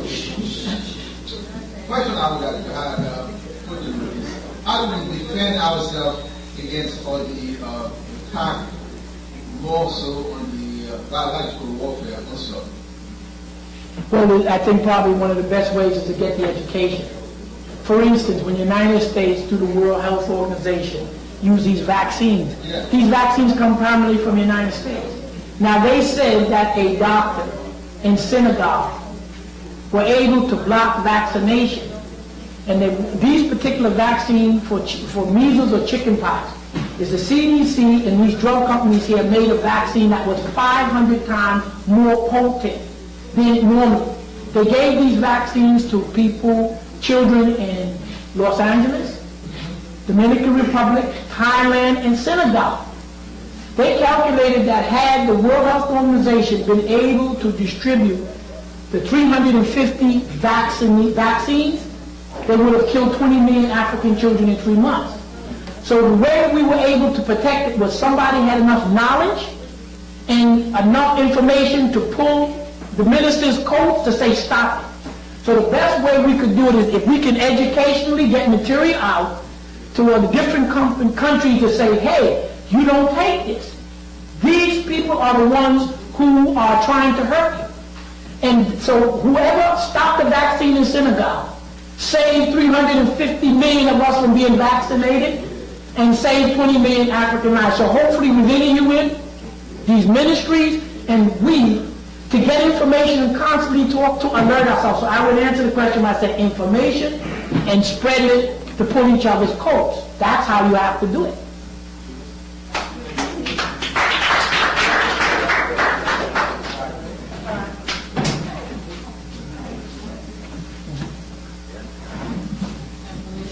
Thank you very much for your lecture. I have 2 questions.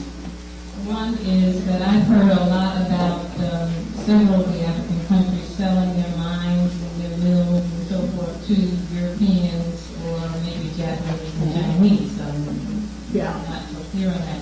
How does that play into what you're talking about? Some of the African countries have gone into the privatization.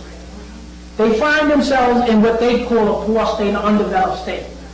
They have to try to figure out, how am I going to get what I need? The countries in Central Africa have already figured it out, that what they're going to get is something they're going to have to build internally, slowly, and with their own. You first build it on your roads, maybe take you 10 years, then you build the infrastructure.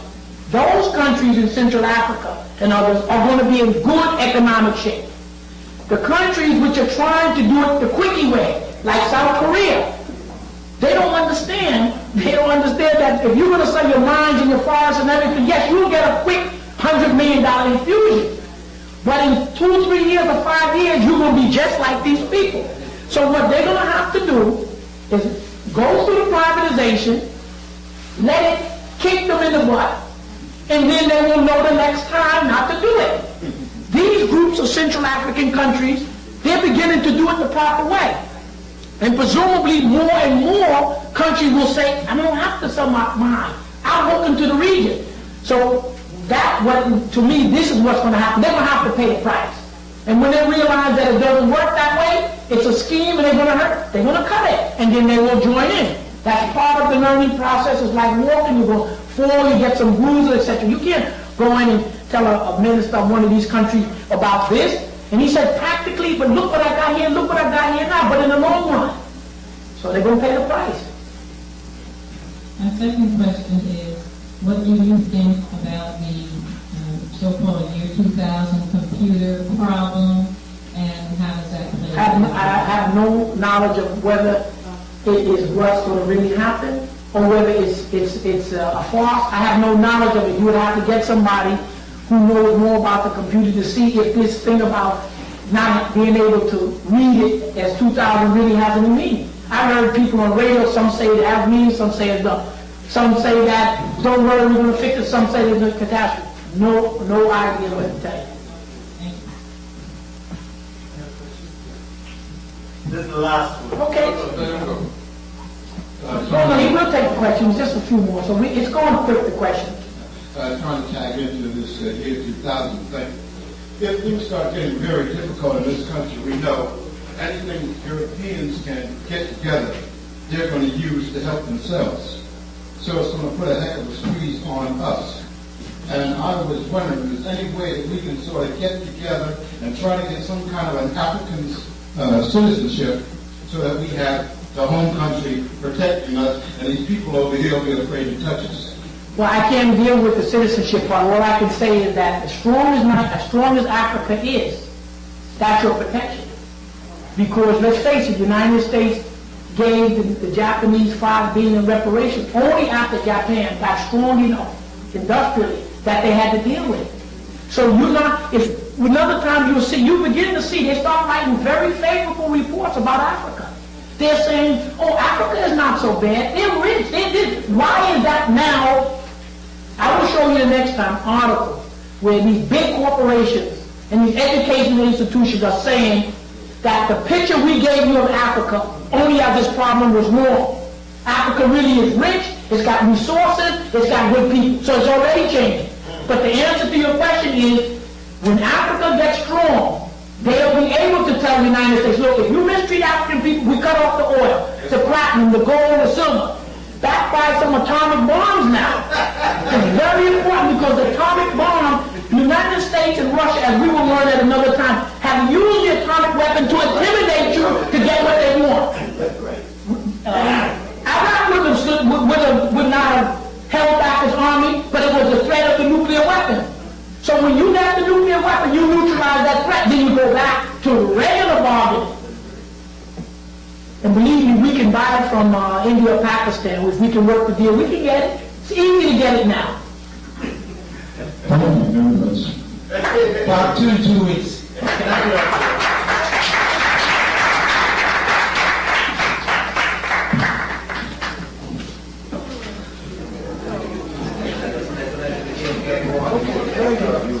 You like that?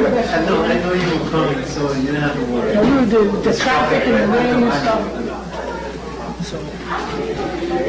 So far for the last Sunday, I'm free. Yeah. If I don't get tied up, you know, I'm free. I'm free, but I'm saying if I don't have to go to the hospital, then I'll be here. Very good, thank you. Okay, I thank everyone and for the wonderful gift, and I will wear it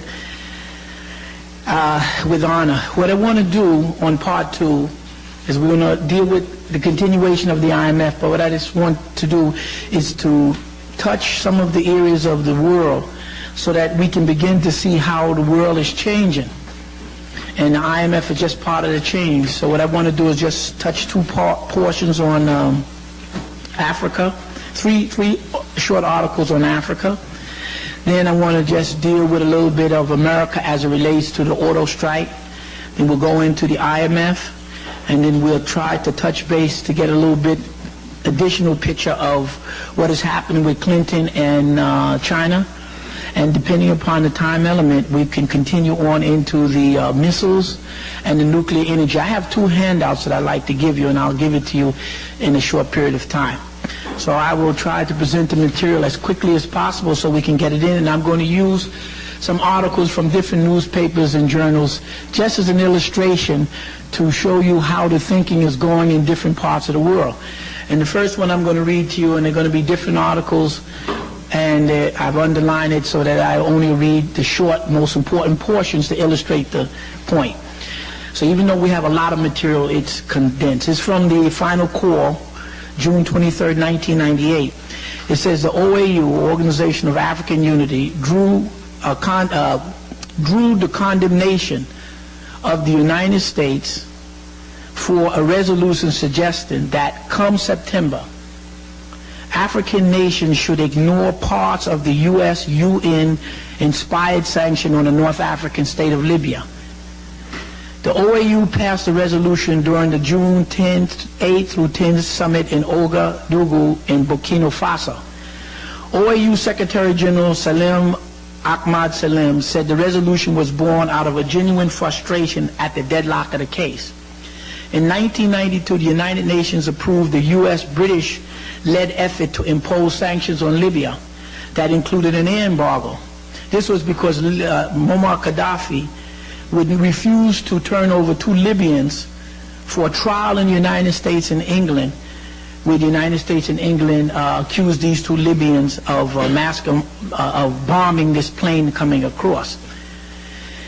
And just to give you some briefing on that to show you how the world has changed, because the OAU is beginning to more independently act for what is best for Africa. What happened at that particular incident, whoever blew the plane up, United States and England blamed a number of countries. One of these countries they blamed was Iran. But they would have a lot of trouble dealing with Iran, so they decided to blame Libya because Libya they felt was weaker. And they identified 2 men. And they wanted these men to be brought to England and the United States for trial. And of course, Gaddafi says no. Gaddafi then agreed, and others didn't agree, basically that if there's this big dispute because United States and England put it in the UN, then we can maybe have these two men brought on trial in the third country. Not the United States or England, but of course United States and England didn't want that. So it occurred around the time that Rodney King was beaten.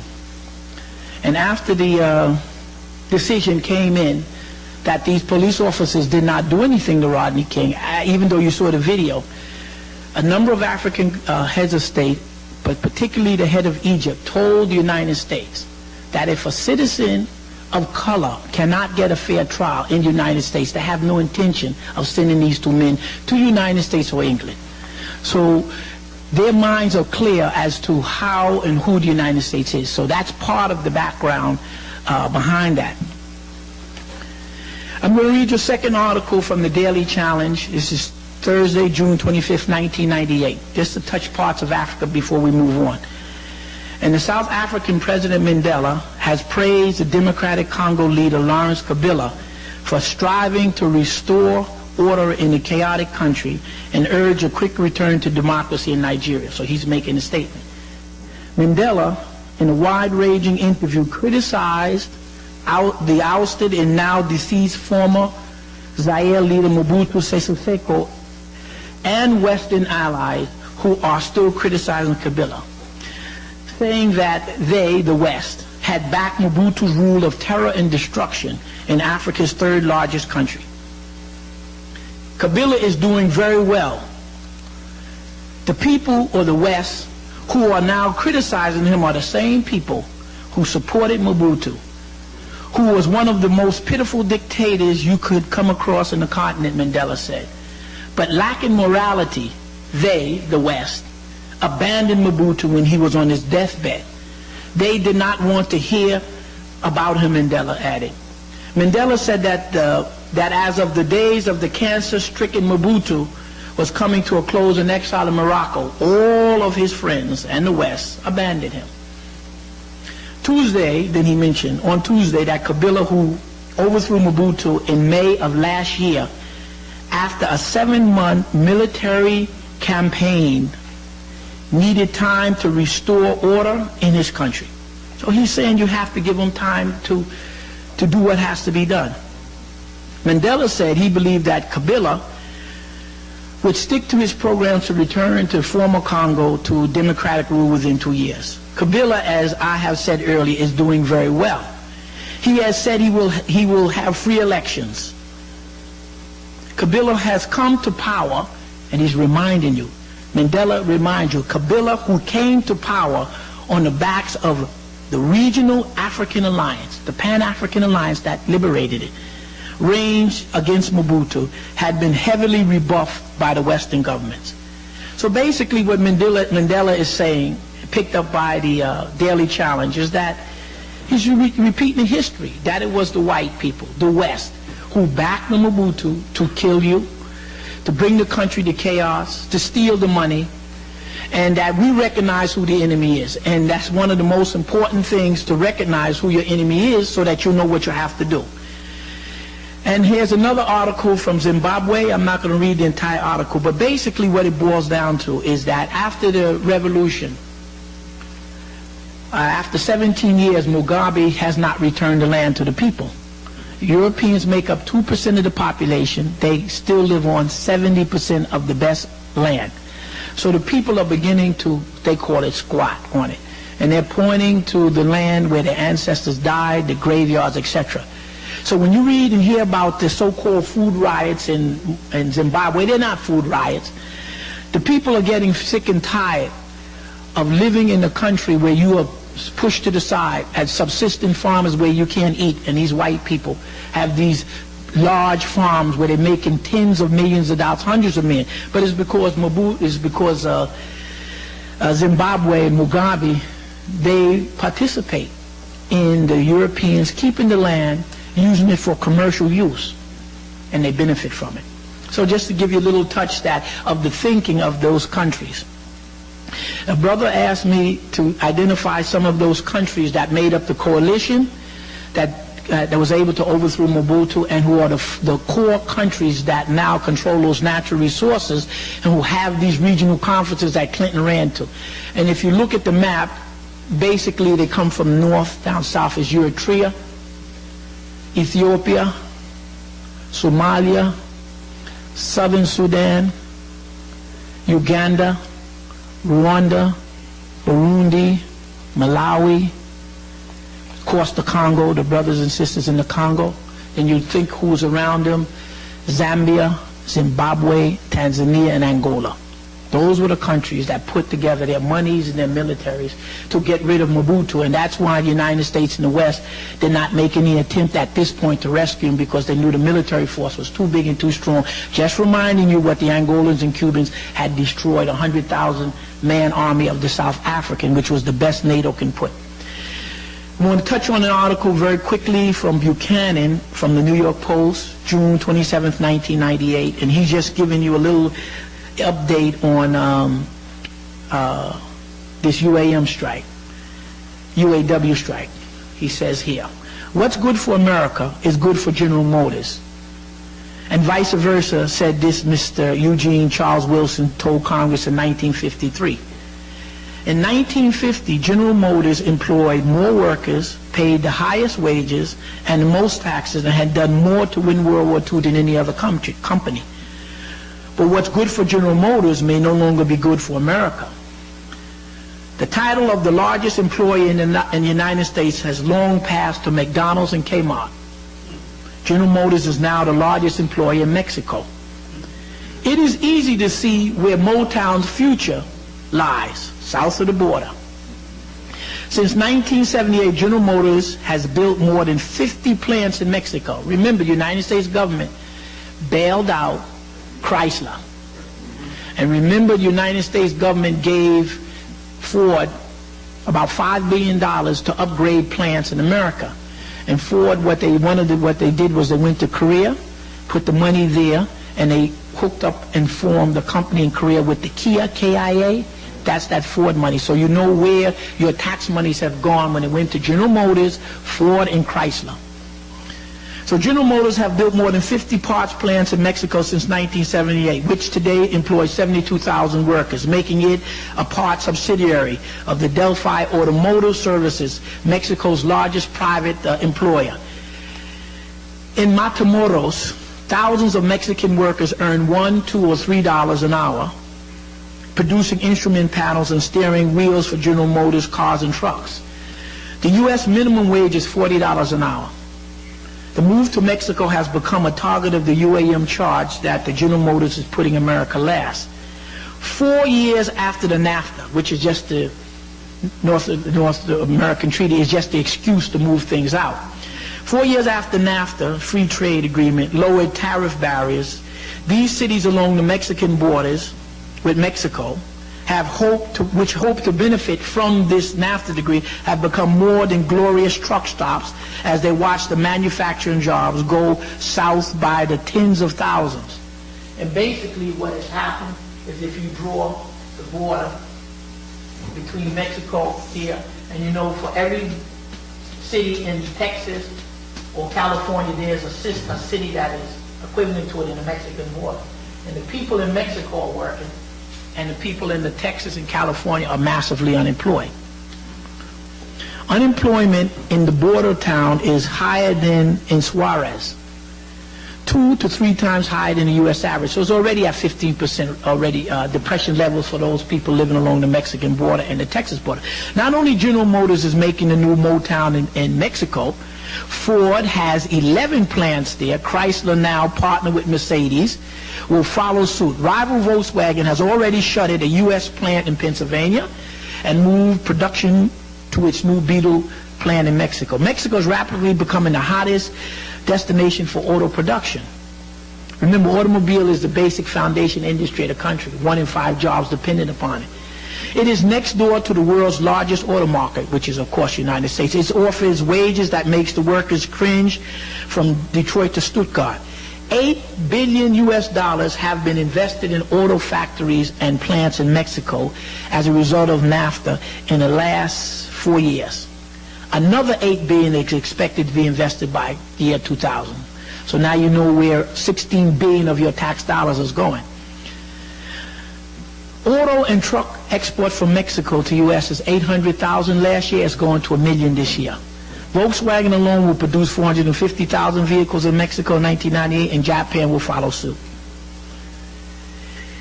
For what is happening is clear. All manufacturing that requires large pools of labor is going to leave America. U.S. workers cannot compete with Mexicans who earn $1, $2, and $3. No U.S. worker can live on that wage. An employer who tries to pay the U.S. worker that wage would be indicted for violating federal and state laws. Through NAFTA, we have guaranteed an endless hemorrhaging of our manufacturing base out of the United States.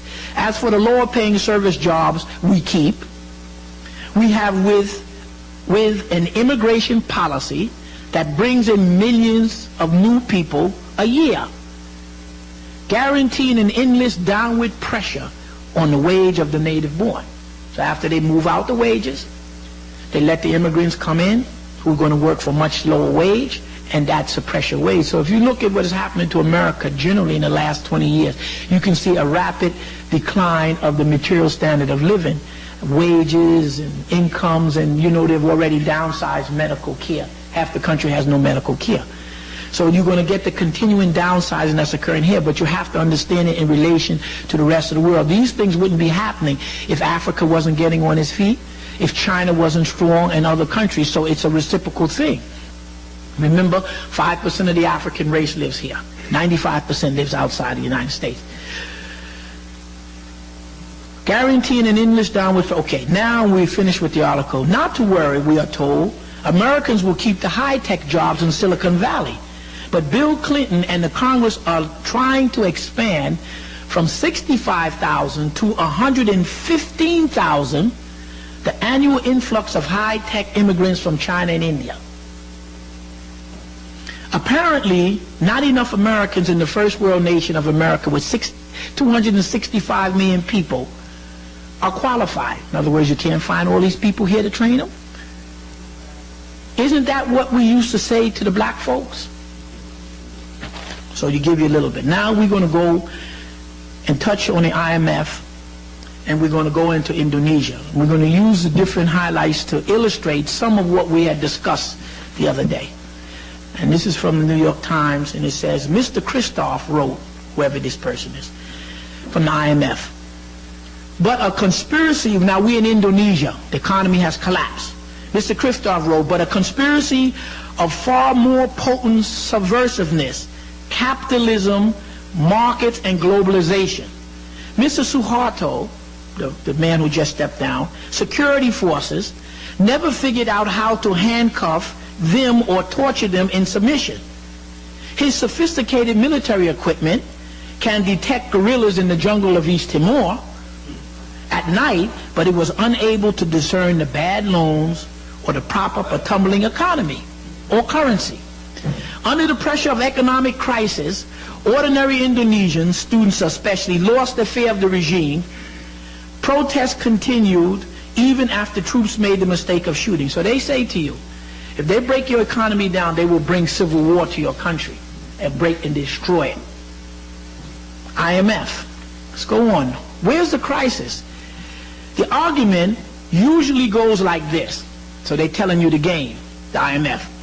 Global currency markets now trade in excess of $2.5 trillion a day. They move the money back and forth. Billions more slush around into stock and bond market. This has created a huge electronic herd of traders. But when a herd this big stampedes, small and large countries that have opened up their economy to it can be crushed. Now you see why China, Vietnam, India, and now Africa will not become part of this system. Because if you hook into with the stock and bond and all this other, they tell you they're going to crush you with it because you are playing the game. Super regulatory, therefore the argument goes, the world needs some kind of super regulatory body that will control the capital markets and protect all these countries from wild stampedes or further crisis. The turmoil and pain in Indonesia are obviously tragic. They are the inevitable results. This civil war, the chaos, the breakdown of the country. You saw what happened in Indonesia, right? Killing people in the street, people are starving, they can't eat. This is the inevitable result of the country that got connected to the global market without sufficient rules of law, institution, building, or any fair division of the spoils. When market forces conclude that Indonesia's economic growth was unsustainable without more domestic reform, they stampeded. Somebody called in the credit card. Sure, all three of these countries, Indonesia, Thailand, and South Korea, have been hit by the global markets with pain, unemployment, and bankruptcy.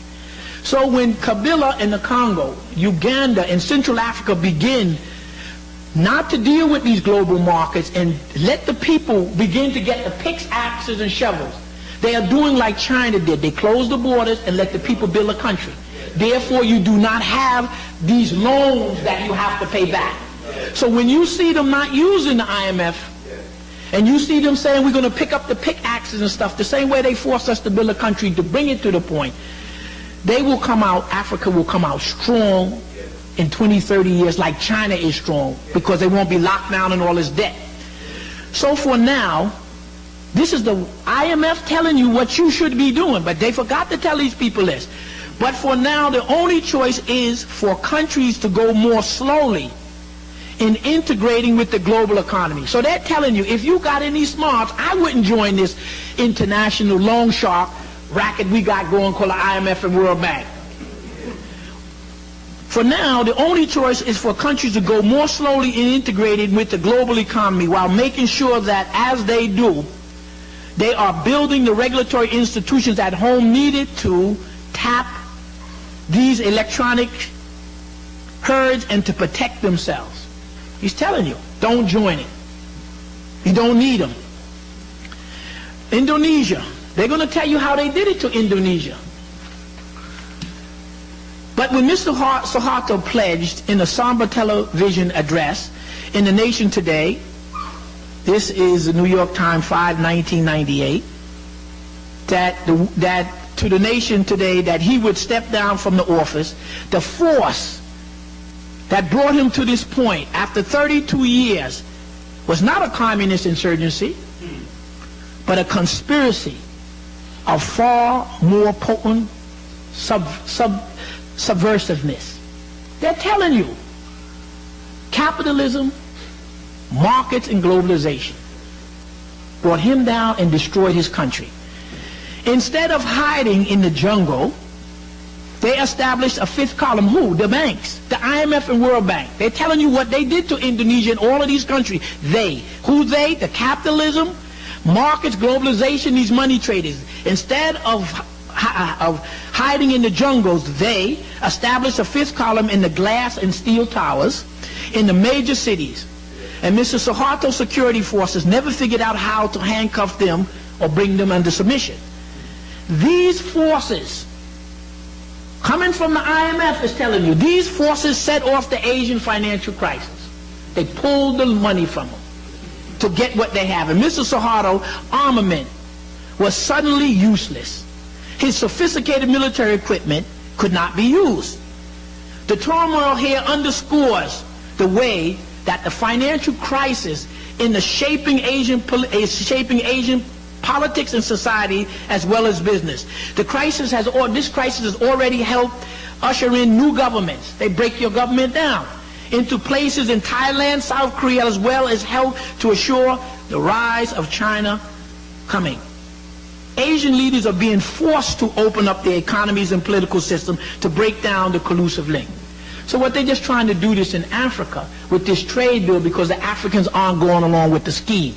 So they got to try what you call trickery. Historic shifts now underway signify a landmark in the decline of the old order in Asia in a way that the popular uprising in 1848 marked the eclipse, etc. Here is an article where they're pretty much saying that China is not going. China's entry into the World Trade Organization is unlikely. China has officially decided they're not joining the IMF. The World Trade Organization, when they set it up in 1945, when the Europeans set up in 1945, the IMF and the World Bank, The difference is the IMF was an attempt to lend money to those countries that had wealth, like oil, Nigeria and stuff. But the so-called real poor ones who don't have that ready wealth like diamonds and oil, you deal with the World Bank. So you'll find that the countries like Nigeria, who have tremendous wealth in oil, they may have loans from the IMF. But another country like Angola, not Angola, like Mozambique, which is rich but do not have the diamonds and gold you can readily, they usually get their loans from the World Bank. They're both international loan sharks. But in 1945, when they set it up, that agreement that those Europeans set up, the rules of international trade was called a general agreement of tariff and trade, set up all by America and Europe. Now this is no longer viable because the rules are outdated, it has changed. So they have now recreated the World Trade Organization. That's the new gap. The one we read last time where they're trying to force the Africans in. The same loan shark game, different name. But China says we're not joining it. We're not joining the IMF. So who's not in it? China, Vietnam, India is mostly out of it, Cuba. Those Central Asian countries are formulating around Iran and those other Muslim countries and the Central African countries. So they're dropping out. They're not buying into it. And so all it says is they're not coming in. Let us start on Clinton's China trip so we get an idea. Is he begging? And I'm going to read you the two central articles. The purpose is to bring you information than we think, not for me to make the analysis for you. This is from the New York Times, Friday, June 26, 1998. And it's called China's Dynamism and Japan's Inertia. Now what is happening in Asia? We thought the Japanese were the big boys, or big whatever you call them. And they're talking again. President Clinton's trip to China should put a new vision of Asia into sharp focus. Remember what we said. The Africans are going to have to deal with the Asians. That's going to be your primary trading partner and your adversary. Europeans aren't going to be in the ball game. 50, 60, 70 years. So you got to know this to prepare. President Clinton's trip to China should put a new vision of Asia into sharp focus. One that all but formally recognize that the economic and geopolitical leader of the region is no longer Japan but China. You'll see why. It's a shift that will also have a lasting and profound impact on the world's financial market. The shift in power was made especially clear this month when the U.S. decided to step in to try to stop the fall of the yen, but the emergence of China and the descent of Japan has been obvious. The Japanese dollar is dropping. It's almost like the other one. The value has lost 50% of its value, and there's reasons for it, which we will learn about and talk about if we have the time. So Japanese economy is in the free fall. Asian financial crisis or not, China was moving ahead on the greatest economic reform and restructuring of the country. So you got to watch indicators of how countries develop. When you see Central Africa, that has 200 million plus people, and most of the world's natural resources begin to talk with each other and pool their armies and their politics and begin to build their road system, just begin to project what they're going to look like in 50 years. What you see China like now is going to be 5 Chinas. The contrast between Japan and China, Japan inertia, and China dynamism never seemed more dramatic than when the world watched the yen tumble in mid-June. The currency began to fall sharply after the revelation that Japanese economy, the world's second largest, had sunk by a surprising sharp annual rate is 5.3. And of course it has to, because you can't have a strong economy perpetually going and improving while you're doing it on the backs of Asians, you're doing it on the backs of Africans. It's got to stop. It's reaching the point. Devaluation of the currency was inevitable for Japanese economy that had lapsed into a new recession. So once when they start devaluating your money, your net worth is gone. You saw what they pulled the money out, devaluated Southeast Asia's money, and put a collapse into Thailand, Indonesia, and Korea because they had joined into the system. That would at least lower the price of Japanese products, promoting the growth of exports. The American Treasury Secretary Rubin initially gave his approval to the solution. He gave a congressional report testimony on June 11th. Mr. Rubin implied that there was little the authorities could do to stop the yen from falling. In other words, we are not going to put any money to stop the Japanese yen from falling. That was his testimony in Congress June the 11th. Because he's the one who taps into that, remember that stabilization fund, that $40 billion that they pull out and give to everybody? So we're giving it to the Japanese. Financial markets took matters into their own hand, and in the meltdown of the yen suddenly seemed for real positive. So in other words, the people who trade the money said, you're not going to give U.S. money to prop up Japan? I may lose my money from Japan. Everybody start pulling. And then it drops down again. See, but when you can feed yourself and house yourself in the Congo, you don't care about them playing with the money there. You got something to eat, you got water, you got herbs. That's what counts. There is where China stepped in and said, fearful that a free fall in the Japanese currency would spur another round of currency devaluation elsewhere in Asia, putting more pressure on their economy, the Japanese are saying. Chinese officials made it clear that a chain of events would be unacceptable for them to let the yen drop. Then they placed their trump card to America, warning that they would be forced to reconsider a stance on their currency. If you don't back the Japanese currency, I'm going to do something to my currency you may not like. China was very careful and deliberate in upping the ante, led by two of its most honored ministers, and they go to minister of the central bank. They did not suggest, these two Chinese officials did not suggest that the official policy of a stable yuan. So we're talking about, what are we talking about? We're talking about the yen, the Japanese yen, beginning to drop. Because the economy can no longer grow, and a number of other factors we will see. The Chinese yuan is China. So the Chinese are saying, if you let the yen continue to drop in value, I may do something to my currency you may not like. But of course China is not important, so it'll make a difference. Then they played the trump card, warning that they would be forced to reconsider the stance on their currency. China was very careful and deliberate in upping the ante, led by two, okay, we read that part. And then he says, they did not suggest the official policy of a stable yen was about to change, but they both voiced their concern about the ultimate implication of an open-ended depreciation of the yen, threatening to devaluate their money. A devaluation by China would cause currencies in Asia to tumble, wreaking havoc on an already stable economy. The currency contagion could have spread to Latin America and Eastern Europe. So China is saying, if I devaluate my money, you might have some repercussions throughout the world. But by the middle of the month, when the yen was plummeting towards 150 against the dollar, China's leaders and global advisors had good reason to fear that the country might not be able to hold its currency stable. So you got this big, powerful Japan on paper about to collapse. And Japan can't feed itself. So the Congo has no stock and no bond and no factory but can eat. Japan has stock and bonds and factories but can't feed itself. You cut it off, you collapse the country. Remember what they said in Trilateral, that if the Africans cut off the mineral wealth to the rest of the world, Japan will collapse in 6 months, Western Europe will collapse in 6 months, and America will go out in less than a year. That's your power. You don't need the atomic bomb at this point.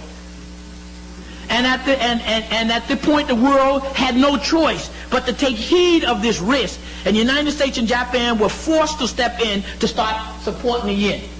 So China told the United States and Japan, China told them, you U.S. and Japan, you support the yen or I'm going to do something. In the end, it was that simple. China flexed, world financial markets responded. China don't have anything in the stock market here. And global financial officials acted. China's impact as an international economic power has never been greater. But we're going to see why. Courtesy of the recent uprising resumption, and in addition, courtesy of the recent and surprising resumption of nuclear testing by India and Pakistan, two black countries whites no longer control directly like this, China looms more important in this whole balancing act. Interestingly enough, and it goes on. Later at another lecture, if we're able to come back, or even if we have time, we can then see the impact of the bombs that India and Pakistan exploding. Let's go on. New York Post, 6/24/1998. Beijing blusters and Bill blinks. Now you're going to get details on what the Chinese told the United States, just like Kabila and them. We're running the show now. If you, Clinton, want to come to Africa to have a seat, we'll let you. We don't block the plane. But you don't run anything here. We're running the show. So he had to run over there. Now, why is he running to China? Buck Buchanan, on the eve, this is June 24th, 1998, on the eve of Clinton's departure for China, Beijing decided to snap the White House to attention. Now, these are white folks talking about themselves in relation to China. I didn't write this. The Final Call didn't write it. Snapped to attention with a naked threat, and China threatened the United States, to send the near-bankrupt economies of Asia into free fall. They'll collapse it all. China's threat took the form of a warning. Either you, United States, and Tokyo intervene to stop the fall of the Japanese yen, or we will let China's currency and the Hong Kong dollar collapse. What did they threaten to do to their money? They'll make it valueless. That's the threat. But you know, the United States is rich, it don't mean anything. China was threatening a financial Jonestown. Remember what Jonestown was, right? Everybody died in this one. And Richard probably tell you, if somebody pull his knife out, if somebody get hurt in there, I'm not going to be the last one. So that's what China is saying. He said China was threatening a financial Jonestown, a U.S. stock market crash while Clinton is standing in Tiananmen Square. Okay? He told him, if you don't do this, let me repeat, the China promised Clinton that if he doesn't support that, he will get a U.S. stock market crash while he's standing in Tiananmen Square. That's hardball. China, go on. It worked. Goldman Sachs Wonder Boy at the Treasury Department, Rubin, ditched his non-intervention. Remember, he just told Congress we ain't lending these people nothing. His intervention to prop up the yen line and dump billions of U.S. dollars to stop it, as the White House began to slobber all over the Beijing for its responsibility. Why would Rubin be terrified of Chinese igniting a new round of devaluation? Well, consider the total expenditure, and let me give you what I'm reading from so it'll really sink in. I'm reading from this part of it so you can follow. The most important part of this whole presentation, so you fully understand what is happening in the world today. Well, you see we're down where Buchanan's face is. You come over to the left, and we're starting at that paragraph.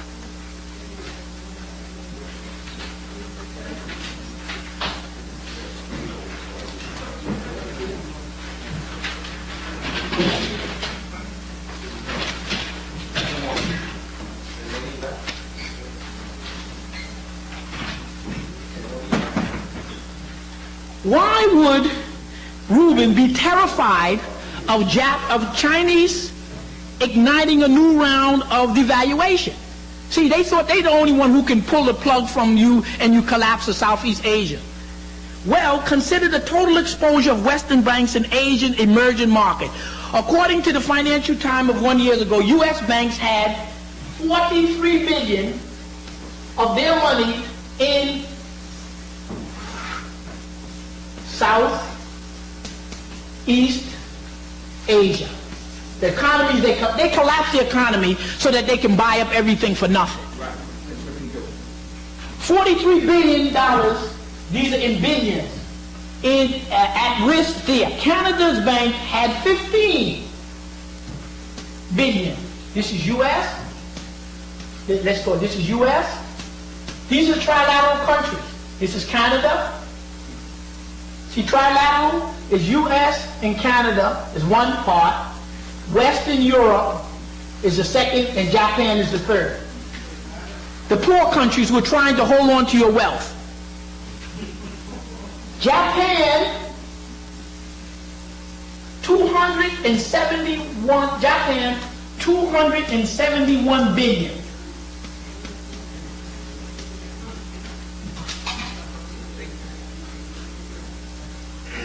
And Europe, 353 billion.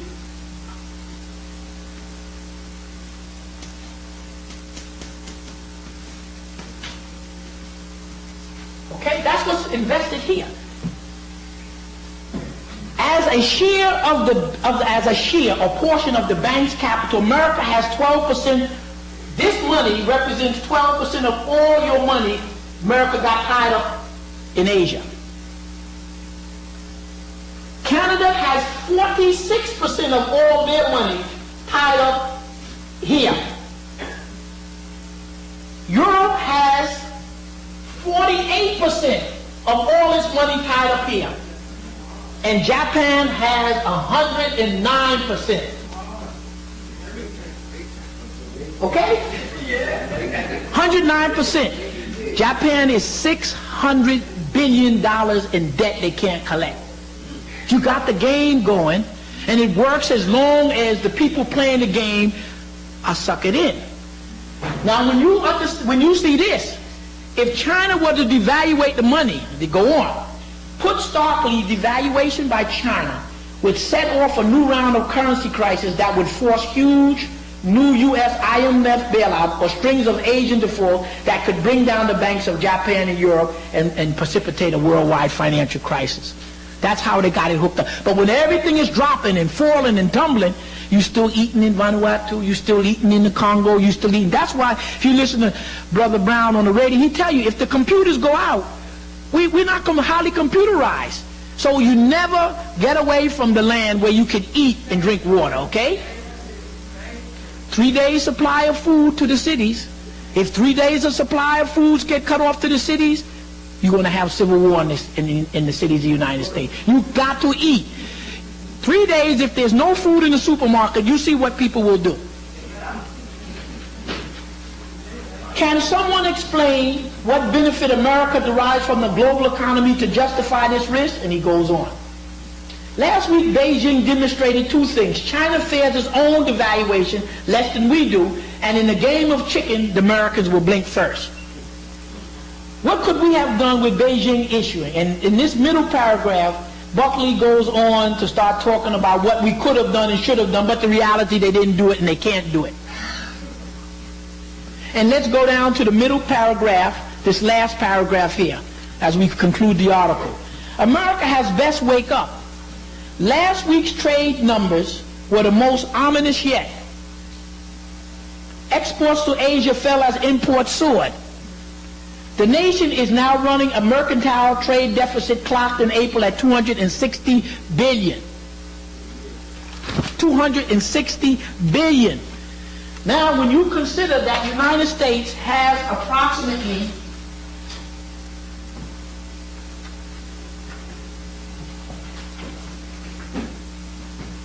America has approximately $3 trillion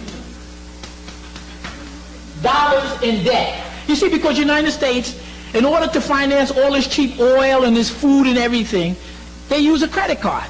That's what the United States had. This deficit is a credit card. You are buying more than you earn. So you say, okay, I want to pay for oil imports. I don't have $260 billion to pay. Okay, I'll sell you some treasury notes. Right? Oil, when they say $260 billion worth of mercantile debt, it means that the United States has imported cars, TVs, radio, computers, but don't have the money to pay for it. Don't have anything to barter. So what they do is issue you an IOU, or they issue you a treasury note. Of the $3 trillion in debt that the U.S. have, $1 trillion is owed to foreigners. So if Japan decides to pull its money from the treasury note, the country goes. The thing is, you need food. And accelerated last year, trade deficits, well, last year 200 billion, now it's 260. though these gigantic deficits in World Bank and IMF loan, America is shoveling money out to nations that are capturing shares of our home market. Now, how much value could you do? You just keep sending people paper and paper and paper, and you split the stock. Asia has now begun to gear up to export its way out of the recession. Those exports are coming our way. Tomorrow's trade deficit will make today's look anemic. Not to worry, writes this economist, whoever it is, the great betrayer. We send dollars overseas and we get back neat things. It's a good deal. The wealth and poverty of the nation. Why some are so rich and some are so poor? Comparing us to, he's going back to the history. Comparing us to Holland of centuries ago, this writer writes, as branches of the manufacturing have shrunk. He's paralleling what has happened to America, what happened to Europe, using Holland as an example. As branches of manufacturing have shrunk before foreign competition, enterprises have discharged large labor and moved to lower wage. You see all the layoffs, downsizing. New workers cost less. That's your immigrants. Poor immigrants have kept coming. Unions have struck, sometimes only hastening plant closures and transfers of orders to cheaper labor. The British also embraced the free trade as a matter of faith in economic regions. And this writer said, and the British rejected all warnings that their industrial supremacy was vanishing. For to accept that was to accept a challenge to the sacred. We follow the same path of bird blabbling economists notwithstanding, and it goes on. So I just wanted to let you know, to review what has happened when these men meet. And here is Secretary Rubin being assured by the head of the Chinese that they wouldn't devaluate the money and collapse the world economic system and give the United States a stock market crash. And he goes on and they're talking, please don't devalue the money, please. So when they be smiling, it isn't because of anything that he's happy. The Chinese got him. Let's look at what the IMF may look like a year from now, according to the white man who runs the IMF. The IMF. This is New York Times, 6/13/1998. So you got to tap into what they're thinking about, not what I say or we want to speculate. Let's see what they say. They're thinking in the future. Recently, several prominent former officials and economists, European and American, called for the abolishment of the IMF. Doesn't work anymore for them. They don't want it anymore. Congress is also holding back the next thing. So Congress don't want to give the money, and the Europeans no longer want to use it because everybody now knows the game. The big people are dropped out. China's out, India's out, Vietnam is out, most of Central Africa's out, and the African countries already told Clinton, we're doing no trade, you're getting nothing unless you reduce this foreign IMF debt by 90% at least. They're out of here. So what are they saying this? Since all these smart people seem to think the world doesn't need the IMF, I say junk it. Here's what the world would look like a year later. Washington, June 13th, 1998, on the first anniversary of the closing of the IMF. So they're already a year ahead and they got it shut down. They're telling you what they are looking at in a year. This invincible IMF. You must join the IMF. There's no other way to do it. They're saying since all these, okay, Washington, June 13th, 1998, on the first anniversary of the closing of the IMF, the Russian ruble hit a new low of 50,000 to 1. You know Russia has a problem with its economy, and we'll go through that. Russia's president, the former General Lebed was a young Russian general who was fighting in Chechnya. You got some people in Russia that make Hitler look like a playboy, and he's one of them. So they're saying that the Russian ruble has collapsed. Russia's in chaos. Russia's president, the former General Lebed, who ousted Boris Yeltsin in a coup, because you know Yeltsin came in a coup. Remember they shot up the house and brought the tanks in? Brought in a coup after the Russian economy had collapsed 6 months ago, and announced a new export program for getting Russia back on its feet. From today forward, the Russian president said, any Russian company capable of exporting any device, technology, weapon system, or natural resources, including highly enriched radium for atomic bombs, and is encouraged to do so to anyone who can pay hard currency. Everything is for sale. This is your Russian.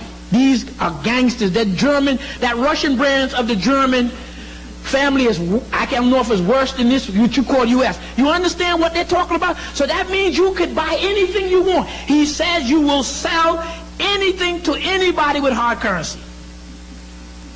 America's trade deficit hit an all-time high of 400 billion. Remember, it's 260 now, 260 billion. They're projecting 400 billion of cheap exports from all over Asia, battering economy, flooding into the United States. Finally, remember in 1945 when you had the Bretton Woods? It was in 1945, and it was New Hampshire, and it was the U.S., Britain, and France. Who set up the what? The IMF, the World Bank, and blah. Now what are they saying? The World Bank is out. Finally, the U.S. calls for an emergency meeting of the world's leading industrial nations to try to establish some sort of international monetary fund to deal with the crisis. So they're saying this is out and that's out, we gotta put together another scheme. America's offered to hold a meeting in a quiet estate in New Hampshire. Again, we did it in 1945, now he wants to come back again in 1999. Repeat it. New Hampshire called the Bretton Woods, but the other world powers, showing contempt for a weak United States, suggested they have it in Shanghai, China. See what's coming? Almost simultaneously, New York Times, 5/24/1998. Almost simultaneously, the White House backed down from threats of sanction against European firms for doing business with Iran and Libya. These threats sounded tough. Any global company doing these deals there would be put on notice that it would suffer severe sanction from the United States. Can't even knock off Cuba, but they're going to sanction somebody. The strategy backfired. This is not speculation. This is what happened this year. We already saw past the. So if you're in a year from now, if there's no IMF, they told you they're ready to scrap it. The strategy backfired when the United States threatened these companies. Rather than create an alliance against the so-called terrorist state, Libya, and all the people they don't like, it created an alliance against the Americans. Assumption that Washington could set foreign policy for the world. Albright told you, we run in the world. The problem is that the sanctions implies a leverage we don't have anymore. Anyone, said David Rothkopf, a former top Commerce Department, in 1946, when half of the world's trade went through the United States, we could impose these kind of control. The United States was strong. Came out of World War II, the dominant power. That's why they were successful in putting the Shah there, knocking off Mobutu, and they set up Suharto. All of these men, they set up. That's what the United States was powerful. Now you're 30-something years down the road. Not only aren't you the only one who don't have the bomb, but China is now in the position that can collapse your whole financial system. China in 1945 wasn't a country. Remember they were fighting?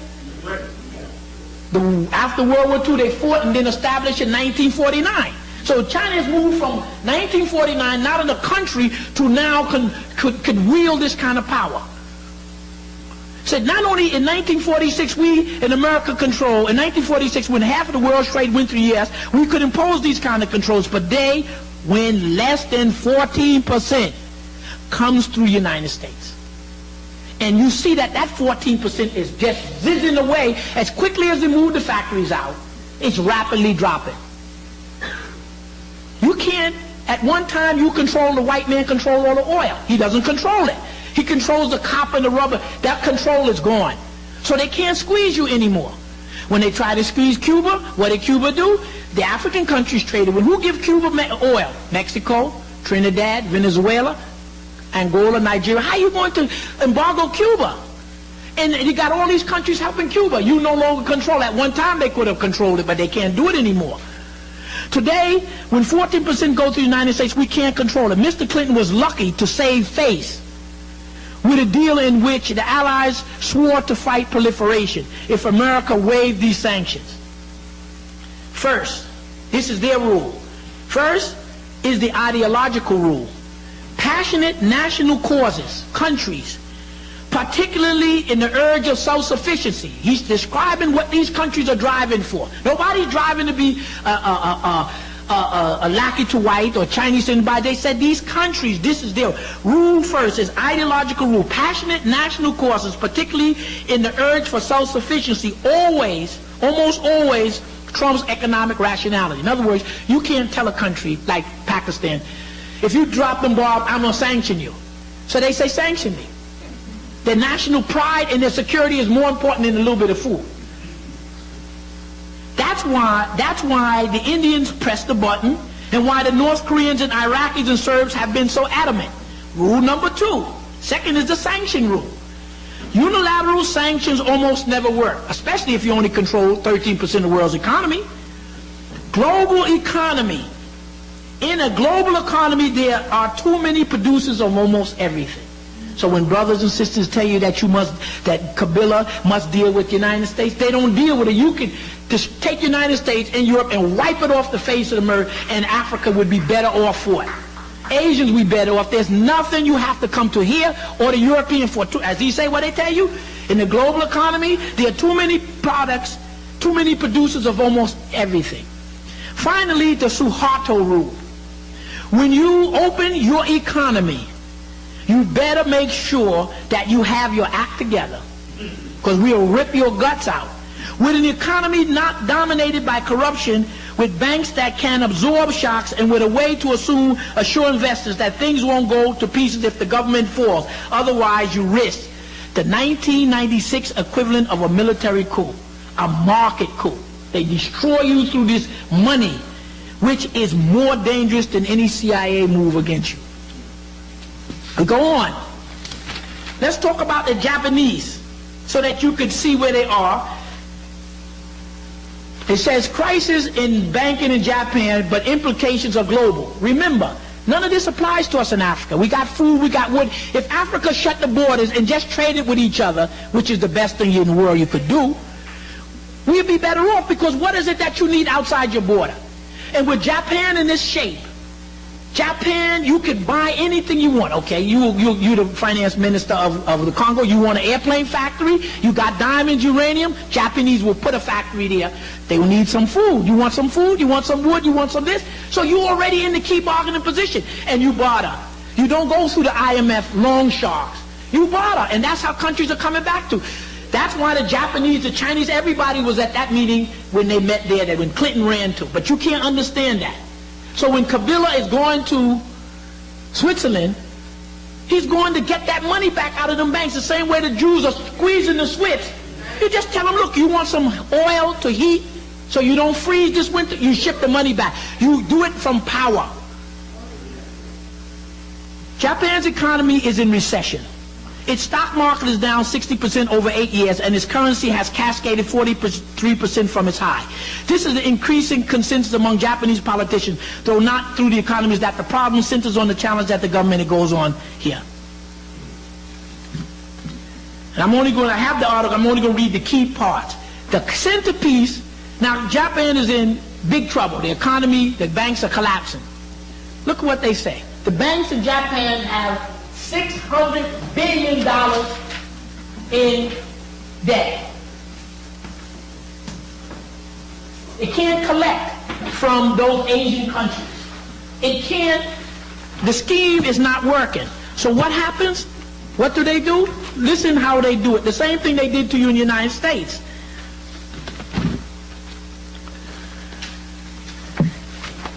I need this one right here, brother. That one.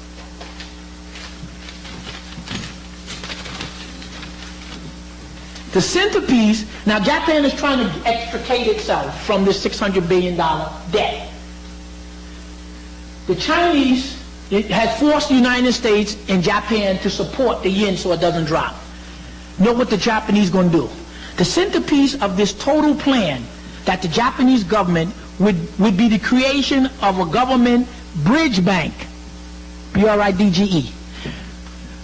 Remember what the South Koreans did to their people? They took all that private debt, and then they assumed it and gave the debt to the government, right? And who pays the bill? The people.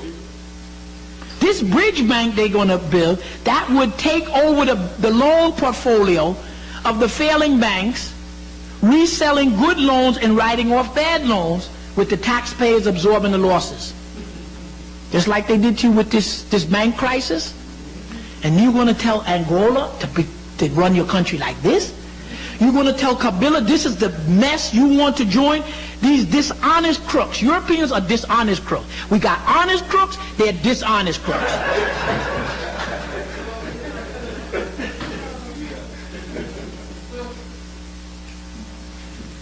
And it goes on, and I can give you this later. 2, 4, 6, 8, 10. 20 of the top Japanese banks are all bankrupt. According to their records, they're broke. So if you want to be a good Japanese, and if you're an African, you want to imitate the Japanese, go ahead. What I would like to do, as we give you this second handout, we're going to go, because we have the time, into missiles, atomic energy, to see how it ties in relation that gives China its power. Yeah. There's one that is an original. Just hold on to original. In this handout, you will see dealing with the 3 things that you need in order to deliver atomic bombs or hydrogen bombs into a country. It's very important, because these nuclear weapons give you a leverage. Very important leverage you need to keep these monsters off your back. And you will see how China kept them off their back when they threaten them with the financial. Basically, you have the earth. You have a missile. This missile, you must have missiles. Specifically ICBMs. And they must be able to travel 6,000 miles at least. You strike each other over the North Pole. Because the people who are giving you the trouble in Europe and America are in the Northern Hemisphere. So you know that's why you're going to use the North Pole. You come across the North Pole, and whatever country decides to launch, and you have the United States sitting here. Or you can add Europe. You come across the North Pole to strike. But in order for you to come across, you have to have a satellite. You have to have a targeting satellite, so that you can get your guidance system. So whenever you see a country like India that has a space agency that's launching their own satellites, they got the satellites. They have these very powerful rockets, the most powerful because they brought them from Russia. So they have the capability to deliver. They have the satellite, and they just set off 5 atomic and 1 hydrogen bomb, so they got it. We don't know how close India is from its ability to strike the United States. And India told you after the Iraqi war, don't fight the United States without nuclear weapons. So if you look at this diagram, you will see the 3 components. You need the missile, you need the satellite, and you need the warhead. And there was a General Walters from the United States government that was a UN ambassador. He said his job was to go around to different countries and give them an offer they couldn't refuse. And you know part of the offer was, we'll kick your behind with this and our economy. This is what you need to strike. Who has this capability? China, Russia, India. So you don't want nuclear blackmail on them. You swing over and go up. You see the space shuttle? The space shuttle has 2 basic purposes. It's to deal with satellites.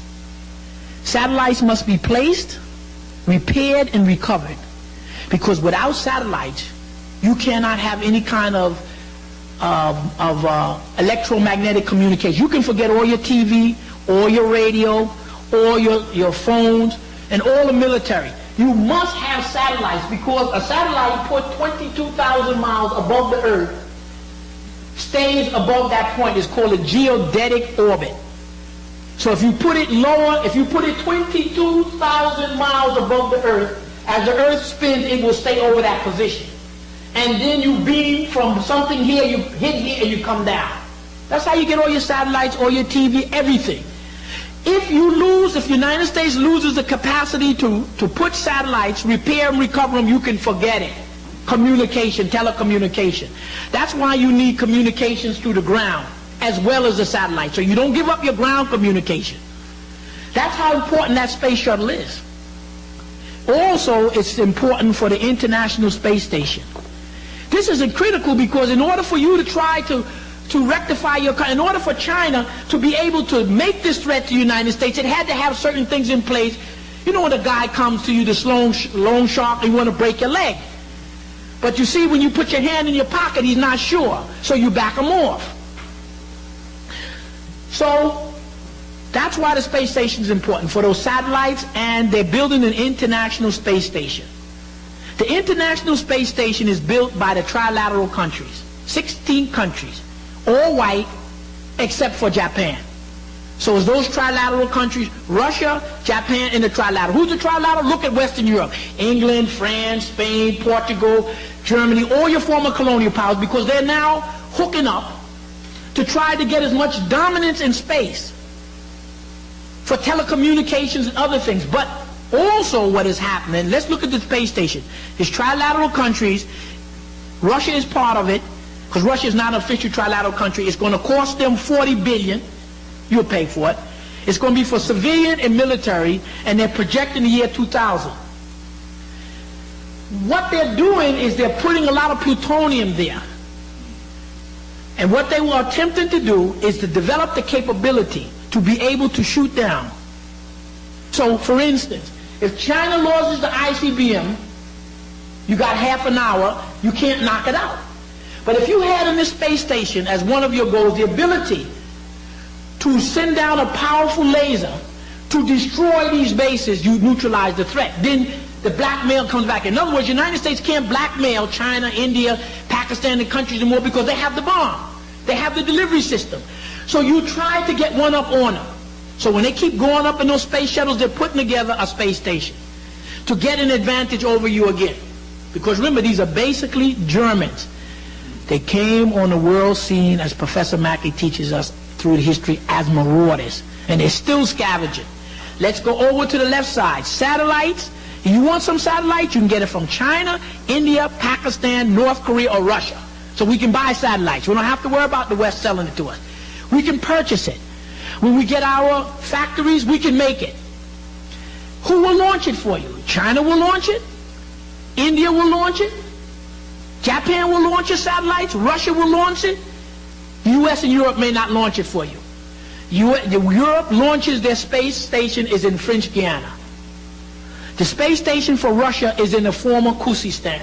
That's off limits. The Asians don't let the Russians use it anymore, so they got to come to America. You want to get missiles? You got China, India, North Korea, Pakistan, or Russia. You want to get the uranium you need to make the bomb, if that's what you want? You got all the uranium in Africa. You can buy from China, India, North Korea, Pakistan, and Russia. Now let's go on the bottom half here, because when you understand on how we have to build a continent, you have to deal with it as a comprehensive. You need your economists, you need them growing the food, but you also need somebody dealing with weapons for protection, telecommunication. You have to be brought up so that you'll be in a position to compete.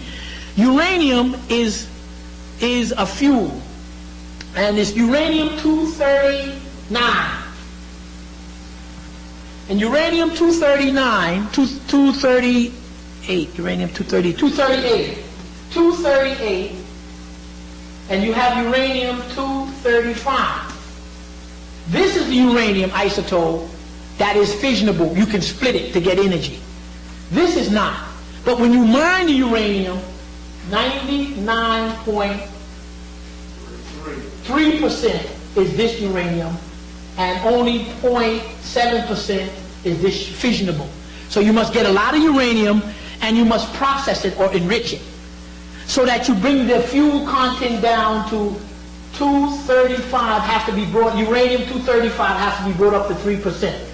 In order to enrich it, when you hear about they're trying to stop this technology, you need centrifuge, you need magnets and stuff. So what the United States is attempting to do is block the sale of nuclear reactors to different countries. Because in order to use a nuclear reactor, you want to take uranium here and you stick it into your nuclear plant, like you burn a piece of coal or some oil. When you take uranium and put it into a nuclear plant and split the atom, you produce heat. This heat is then used to boil water, and the water is then used to steam to run generators to generate electricity. So what's the most important part of a nuclear plant? To generate electricity, right? But when you generate electricity, when you look at the nuclear reaction of uranium-238, 235 uranium, and you get plutonium plus heat. This plutonium can be put into another type of nuclear reactor called a breeder reactor to get more energy. But it can be siphoned off as the bomb. Any country that has a nuclear reactor can make bombs. Because the byproduct of burning uranium in the nuclear plant to generate heat, you get plutonium, and that plutonium you put in the breeder reactor here, and then you get the material you need. So you need a certain amount of uranium to produce a certain amount of plutonium, which you can then siphon off at bombs. And that's how they try to calculate. Any country can do this. Russia told you, I'll sell you anything. Russia's trading with Iran 3 nuclear plants. Trading with India 3 nuclear plants. Africans can buy it anytime they want. If and when they get ready, they will sell it to you. So you don't have any problem there. You have money, you will buy whatever it is that you need. As we go on, North Korea plans to continue the missile development. So we get a little more detail. So even though we're now dealing with the IMF, okay, let me do this first. Let's tie in China in terms of this important article in case we run out of time. China is here. Okay. In 1996, there was a dispute between China and the United States. And China is here, and Taiwan is here. Japan is up here. The Seventh Fleet is here. For whatever the reason China wanted to do it, it started threatening Taiwan. It started shooting missiles from China across the Taiwanese Strait, overshooting Taiwan. Okay? And one of the things they were doing was threatening to block up the shipping lane, because if missiles are coming over, they say they were practicing. Somebody's going to shoot a missile over you to practice. You're not going to bring your ships in. So what they were doing was disrupting the trade. Plus they were threatening. They build up their forces. The United States says to China, look, you can't do this. The United States goes to these Asian diplomats, the Burmese, the Vietnamese, and say, why don't we all get together against China? So the diplomats of Asia said, wait, you just got here 50 years ago. China's been here for 3,000 and is going to be here when you're gone.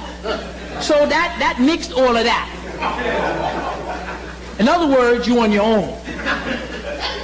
The United States told China that if they move against Taiwan, they're going to make a war on China. Well, China said, look, we can't sit around and be pounded like Iraq. So we go to Saturday, April 5th, 1997, when Buchanan is talking again. They don't like this man. And what is he saying? And I read you. With his blunt statement. So this was in 1997. He's reporting on what China told the United States in 1996 over this Taiwan thing. With his blunt statement to China that America will fight to defend Taiwan, Newt Gingrich put on the table for national debate this question. So Gingrich goes to China and says, we'll fight you over Taiwan. That's what he said in 1997. But Gingrich forgot what the Chinese told him in 1996. And then Newt Gingrich is asking the question, will America go to war over an island that China claims as its sovereignty? The question is immediate and mortally serious. 2 years ago, a Chinese official told a visitor that United States would not interfere with the recovery of Taiwan because we like Los Angeles too much. Implication: China will risk nuclear war rather than permanent loss of Taiwan. China has, that they tell you, 19 ICBMs. When you use nuclear weapons, depending upon the size, nuclear weapons can deliver a certain amount of energy or destruction. When you want to destroy a whole city, like you want to take out New York City completely, you go to hydrogen weapon. Much more energy. They call them city busters. Now, Russia has, on their missiles, they have the capacity to deliver about 10 million megatons, they say. 10 million megatons will destroy New York City. China has 19 ICBMs and 13 are permanently targeted to United States. They told them what we will do when this war starts, we're going to first destroy LA, and then we take out the western coast of the United States, and we work our way over. Now, you may have 10,000 nuclear weapons, and maybe out of that 10,000, you may have 2,000 or 1,500 that you can drop on us. But you can't take 13 hydrogen bombs. You can forget Boston, New York, Washington, D.C., all your ports. You can destroy the country. That's what backed the United States up, or for that war. And when China can now deliver the threat of devaluating its dollar, the United States can no longer come to it with a gun and say, this is what you do, like they threatened Ho Chi Minh. Ho Chi Minh said, drop the bomb. I'm not stopping the war. The United States and Russia have used these weapons as blackmail to people, or white mail. It's really white mail. Okay? And it goes on, and the Chinese says, as the vice commander of the Beijing Academy of Military Sciences said a year ago, 1996, as for the United States, for a relatively long time, it will be absolutely necessary that we quietly nurture our sense of vengeance. Pay back. We must conceal our abilities and bide our time. The quote introduces the coming conflict with China. Goes on. So what we're saying is, you got a world that has rapidly changed and still rapidly changing. Korea is dealing with their missiles here, and they tell you, we have them that go 3,000 miles. They're for sale.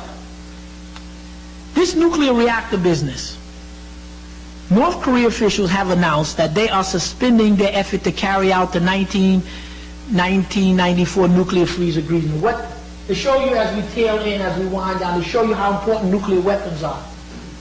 North Korea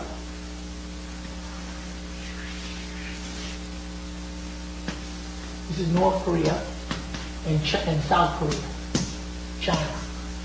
North Korea has nuclear reactors, and they get plutonium to make bombs. So North Korea has the plutonium for the bomb. So what North Korea does is this. They fire these missiles across Japan, and they're 600 miles missiles, and now they got one that goes 3,000 miles. So what is North Korea saying? I have nuclear plants, and I have the ability to deliver. I'm in the ball game. You're going to have to negotiate.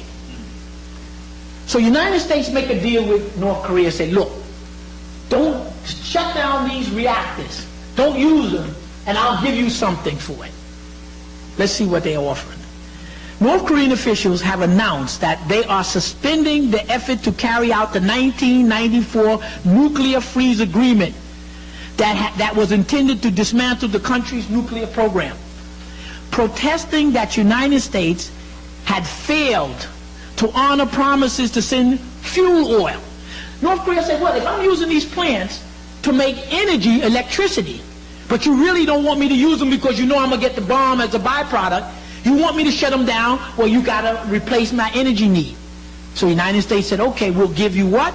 The United States was supposed to send fuel oil. A high-ranking member of the North Korean government told a visiting academician, and he said, because you're not sending the oil, we're going to unseal the nuclear reactor. Under the agreement was to have been closed permanently. They said, okay, we're going to open it up again. We're going to start using it again. You know, when we start using it to make electricity, what we're going to make more of? Plutonium. Barred technicians from packing the last of the reactor's spent fuel. When you have a nuclear reactor, when these fuel rods are used, the uranium is put on rods, like shish kebab. And when the reaction changes, the plutonium are located on these rods. You take out the plutonium rod, and you send them to reprocess them. It is these rods with the plutonium that North Korea was supposed to seal and then ship out. Say, okay, we'll do it. Now, you think you're going to tell the United States how many rods you got? So this is what the deal was. So they said, tell the technicians, stop packing the last of these reactor rods for shipment out of the country. The rods contain plutonium that can be used in nuclear weapons. They said, okay, America, you won't ship the fuel because South Korea, Japan, and America, who all want them to shut down the plant. Because North Korea threatens South Korea, it threatens Japan. So it was South Korea, Japan, and America who were supposed to fund all of this fuel and stuff so they'll stop using the reactor. Well, of course, Japan is broke, so they're not sending anything. South Korea is broke, and the United States is broke. So nobody's sending them the oil. So they said they're going to reopen the plant. This is, in America, the saying, when they reopen a nuclear plant, this is how they describe it. This is like someone dusting off his old 45 and making sure that it shines, but not loading it. See, you have to be able to get the message. Under the 1994 agreement, North Korea pledged to dismantle its nuclear program in exchange for American promise to coordinate the building of 2 lightweight reactors. So in other words, they don't want you to use this one. They want you to use another reactor that doesn't generate plutonium. But of course, United States didn't build the reactors, and they didn't ship the oil because they don't have the money or the material to do it. To coordinate the building of 2 lightweight reactors to generate electricity and to deliver 500 metric tons of oil annually. So the reason that I show you the article, or to read about it, is to show you how important these nuclear reactors are just with the threat. Korean Central News Agency expressed deep displeasure with the pace of the U.S. effort, hinted that the North Korean government might restart its nuclear program. North Korea should no longer lend an ear to these empty promises. It goes on. And then we talk about, we're going to end, as we end up, we're going to talk very briefly about the Chinese missiles that they sold them. United States private businesses sold China's. United States wants to launch satellites, okay? But they don't have the capability. A lot of American launches of their satellites blow up. So they're looking for other sources. They go to the Europeans, they're not good. So what the United States did was these 2 private companies went to China and said to China, why don't you launch some of these satellites? China says, okay, it's big money. So the American companies go to China to launch the satellites. And so there's a big stink about China launching these satellites.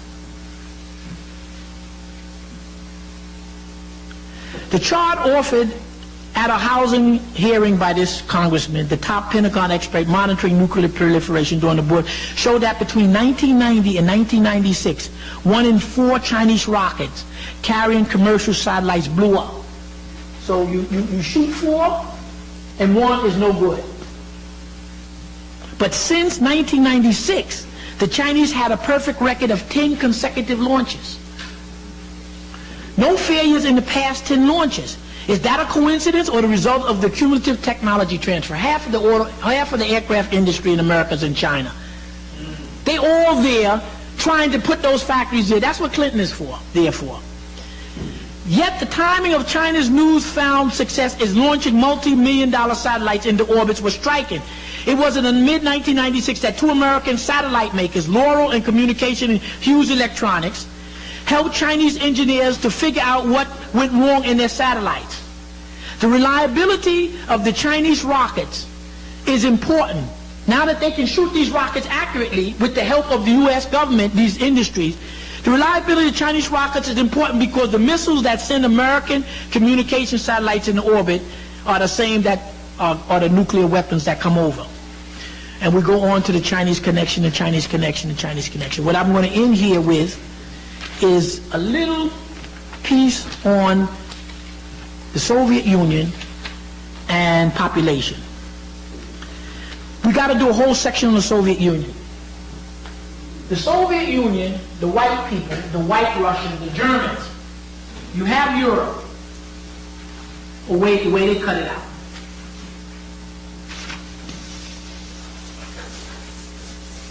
What the white man has done in his own mind and imposed, he took a group of mountains they call a Caucasus, and he has said that this mountain represents Europe. And he took another set of mountains called a Ural and said the Ural and the Caucasus, everything makes up Europe. They decided it. From about 1400, the Western European German,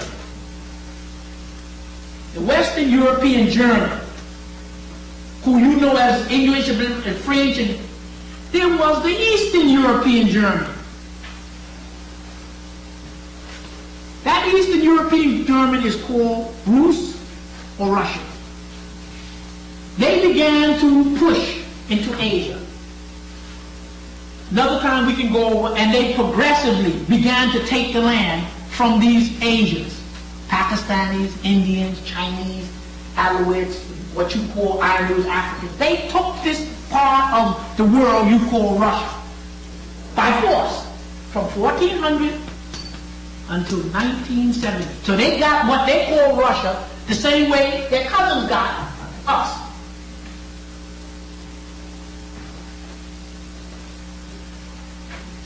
The Soviet Union broke up. So the Soviet Union lost access to a lot of these lands. They were getting the food from Kyrgyzstan. They were getting uranium from Tajikistan. They were getting the oil from Azerbaijan, etc. So what made Russia strong was what they took from these Asians.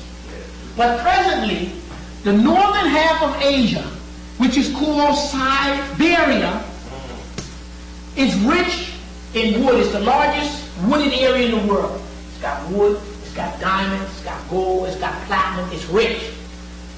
But who took it? The Russians.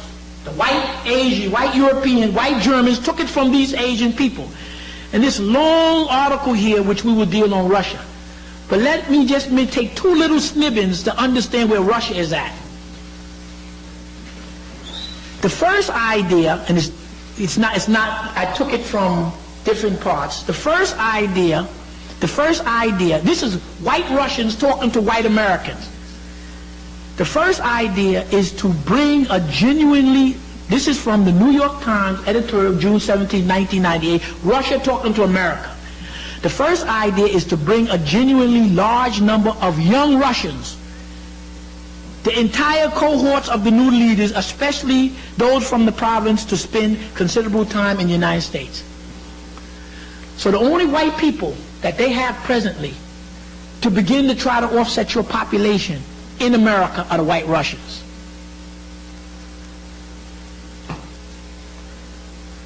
Listen what Russia is saying to the United States. Bringing large numbers of Russians to the United States to avoid the... Okay, well, we won't do that one. I found a genuine excitement in Russia about the idea that the United States might begin its long overdue major investment in the emerging Russian market with a key project or two that would reflect the broader American commitment to help Russia develop who? Siberia. Russia doesn't have the technology capability. What's in Siberia? Oil, diamonds, gold, wood, etc. Oil, Russia, when they controlled oil, was the world's largest oil producer, one of the world's largest exporters of diamond and gold. So they say to America, can you help us develop this? Help Russia, America commitment to help develop Russia, help Russia develop Siberia. The vast region has enormous symbolic appeal for Russians. They view Siberia as the still unspoiled spiritual heartland of Mother Russia. Oh, only since they stole it. But they fear that China will do what? Which still has iridescent claims, and a growing number of energetic guest workers in Siberia will eventually take it over. Those Chinese, the Mongolians, Indians, going to retake it. And it all ties down that China is big. Whether they deserve to take it or not, it's powerful. It's got weapon and army. And India and Pakistan is sitting there. They have to arm to deal with China. And those whites are not going to hold Siberia. There are too few of them, and they don't have enough weapon. When Russia can't beat Chechnya, a little country, it's sure not going to knock off 3 million man Chinese army with all these weapons and stuff. So they know they're going to leave Siberia. So what I'm saying is, as we conclude, there is a tremendous amount of change that has occurred in the world economy, and it's all related to how countries have been able to retake lands, how they build themselves. So this same dynamic that the European is struggling with, dying on his feet, the major battle right now is with Asia. Asia is running with Europe and America technologically. They're running in parallel with America in weapons. We have all the natural resources. And that's where our power and our strength lies, here. And I'm just going to end with this article here. And I'll photocopy and send you another time how you can list yourself as white, black, blue, and green, or whatever you want to. But here is something on population. I'll leave it, don't worry about that. Here's some Europeans, white people, Wall Street Journal, they're running around the world trying to sterilize your women. And let me read to you what this individual, they're using quinacrine, one of the medicines you use for malaria. And what they do is they take it and they put it up in the uterus of women. This all ties in because without people you can't hold the land. Why Russia can lose Siberia, they don't have the population. Why the Europeans can never retake Africa, you don't have the population. And why it is, if you look at the statistics, I'm not going to take time to find it. Let's go to 1850. Well, you know the mass immigration of Europeans was from 1850 to 1920. Right. And you know, as that time, using New York and the United States, that brought the European population up to probably close to 90 to 95% of the population. As of 1998, let's use this collective word white, whatever it means. That's what they say. And let's take people of color, the majority. And let's take whites, who the minority. In America, they say their numbers was 80-10. They say now it is 60-40.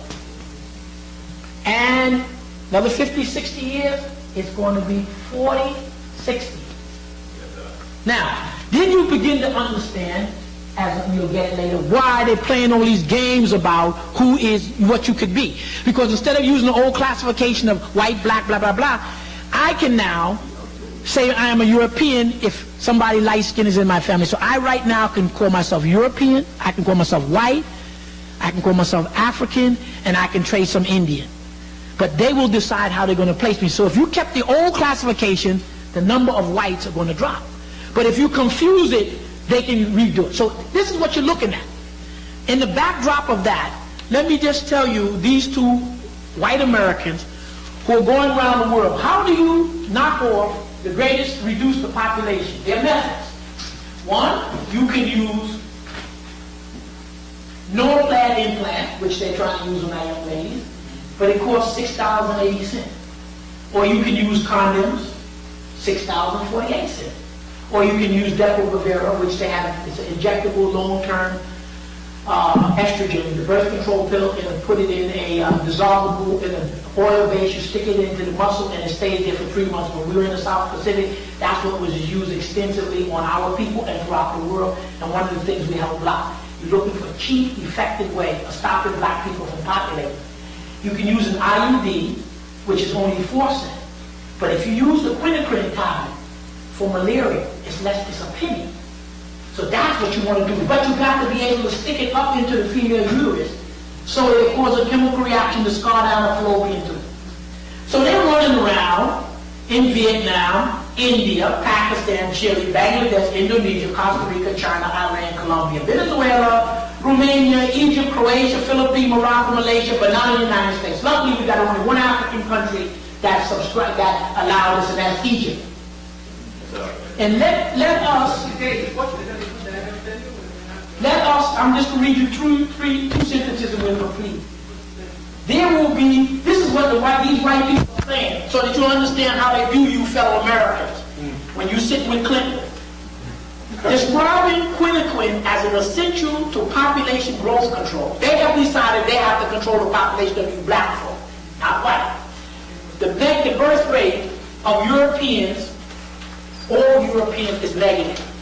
So if the Europeans only make up 4% of the world population, and they're losing population little by little, so that means they're going to come a time when they're 3% and 2% and 1%. They're all negative birth rate. They won't be here in any number in another 100 years. They understand it, but you will be here.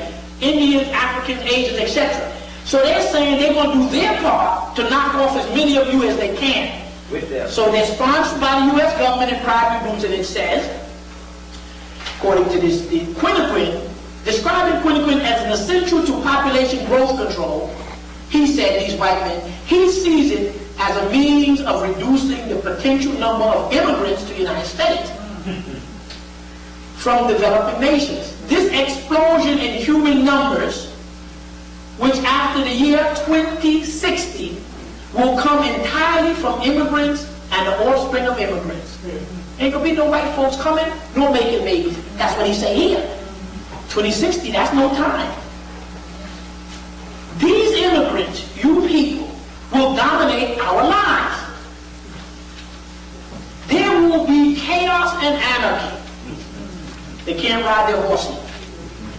Says this man, who relies in part of his anti-immigrant forces in the U.S. for financing.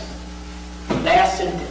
Overpopulation, as defined by these white folk, is a gravely serious national security issue, even more serious than the nuclear threat. So that you understand how they fully view you. And when you talk about what is Africa going to do to get out of the mess, they're coming out.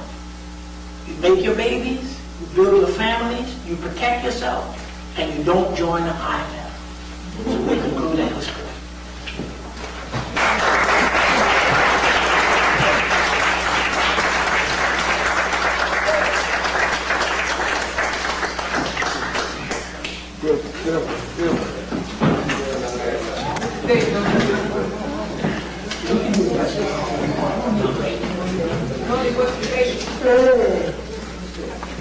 You want the date of that particular article, sir? I want the date. Third control article, the date. I need the date of that last.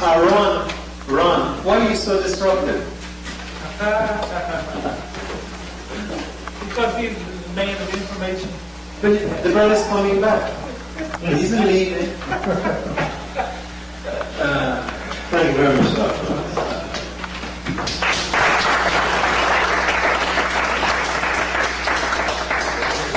That's the Wall Street Journal, Thursday, June 18th, 1998.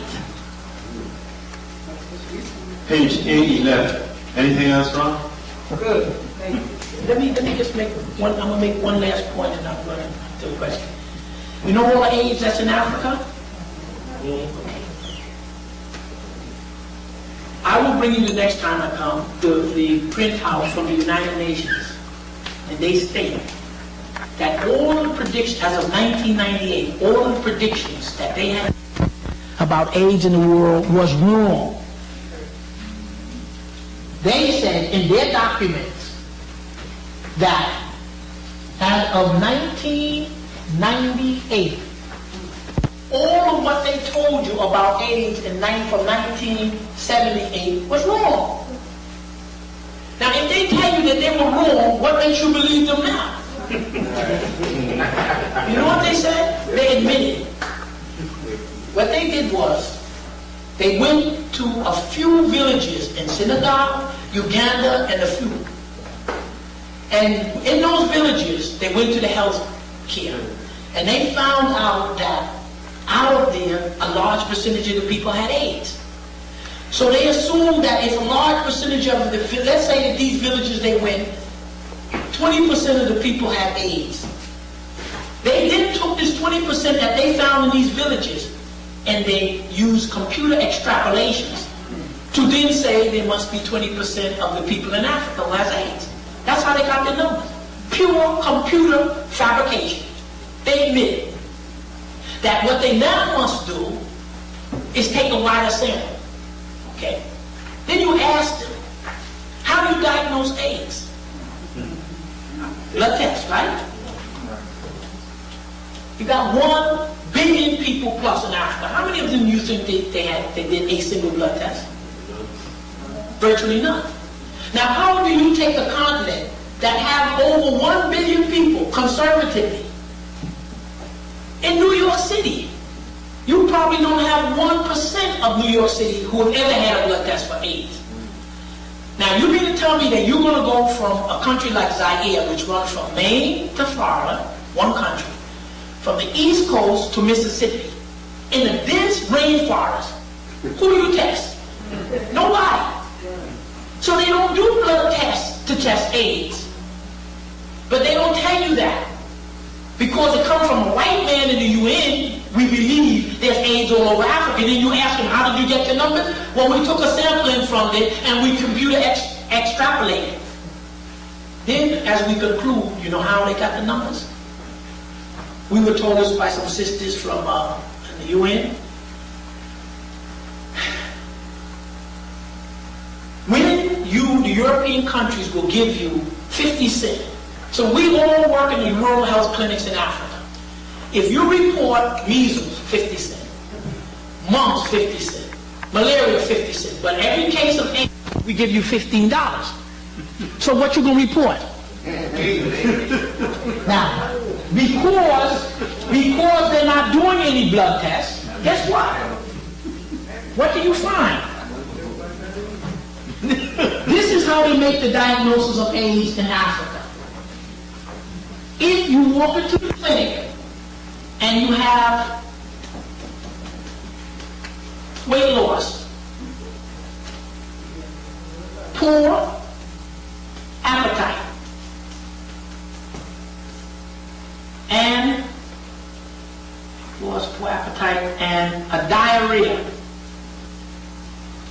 If you come in with these 3 symptoms, you know what you got? AIDS. Now, but the white folks don't tell you this. They're the biggest liars in the world because they have an agenda to have you be misinformed. What in Africa, like in any continent, what gives you these? What are the 3 most important things? Now, remember, these people, our people in the real poor areas have been coming into this clinic for the last 50 years with the same symptoms. And what gives you these symptoms? TB, low grade,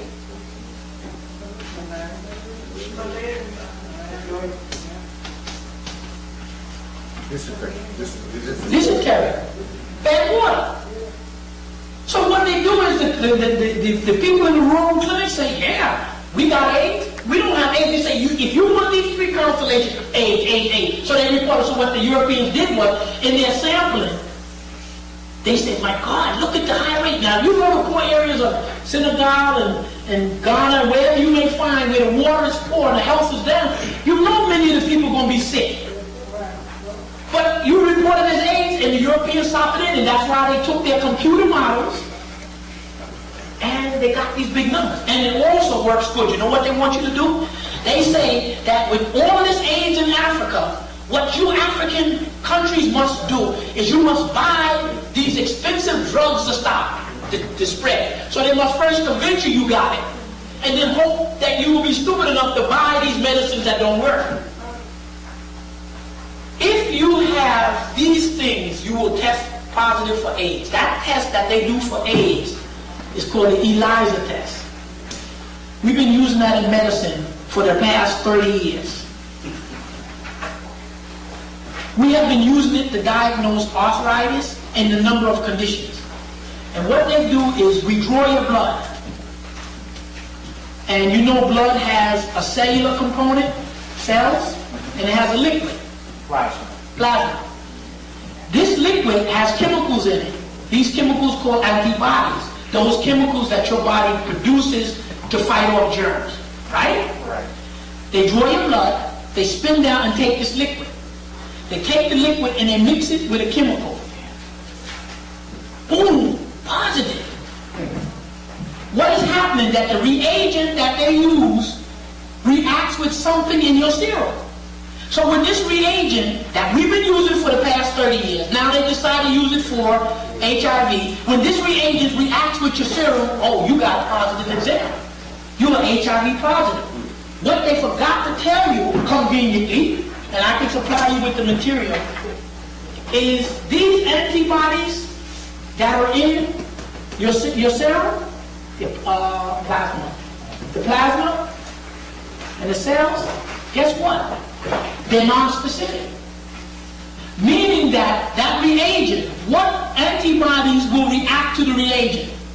There are about 70 conditions where your body has made antibodies that will react to give you a positive test with that. If any of you have ever had TB or had the exposure where you converted, any of you have ever had measles, mumps, chicken pox, herpes, malaria, hepatitis, go on. Anybody ever had sarcoidosis? If you've had any of these, each one of your body that have made antibodies to each of these, all these antibodies will give you a positive test. So when you draw a test, what are you really positive to? They don't know. They have no idea. They can't tell you which one. It is documented, double-blind studies in many of the universities that you have at least 62 common conditions. Severe arthritis, where each of us have these antibodies floating around in our body, in our serum, that our cells have made, that will give us, most of us here will get an HIV positive exam. And let me end by telling you the real kicker. See these reagents they use? If you're in Africa, if your blood tests positive with 2 of the reagents, you are positive. But in America, you must test positive with 3 to be positive. And if you're in Australia, you must be positive in 6. So if you drew my blood, I've never had TB anything, but I've worked in the hospital for 20 years, so I'm pretty sure I must have had some exposure to TB, even though I never converted. And I've had at least 1 hepatitis shot. So anybody who's had a hepatitis shot will test positive. So all these little children that are now getting the hepatitis,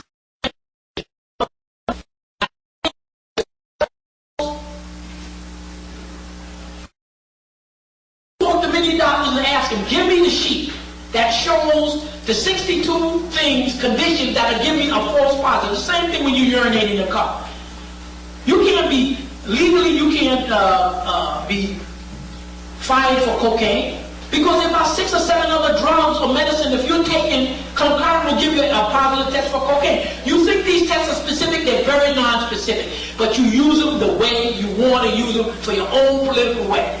And when you hear these men talk on the radio and you see the report, not one of them will tell you, how did you get your how do you get this extrapolation of the positive? So many people who run this stuff, it's a scheme. It's a game. They use the threat of the atomic bomb. They use the threat if you don't get trade. So what they're going to do is sanction India and Pakistan, and India and Pakistan are going to learn you don't need them in the first place. And that's what the sanctions tell you, you never need it. So all of it is part of the war on us.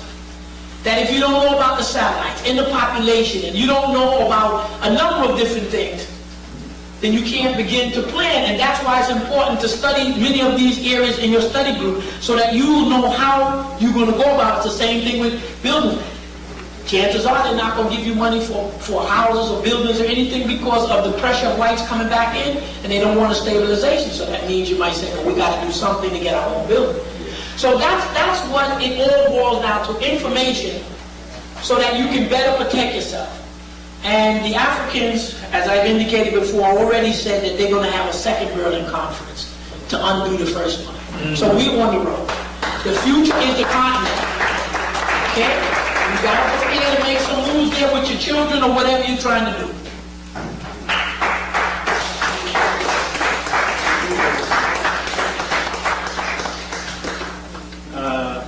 I see Earl came back. Flyers are in the back. Please make sure you take flyers because we need to have the community out here next week. Any other announcements? We'll entertain about 2 questions for Dr. Lewis. For the simple reason, this brother's worked already for the day. He's done his 8 hours hospital already.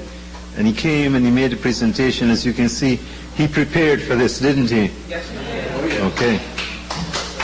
So, any questions, kindly line up here.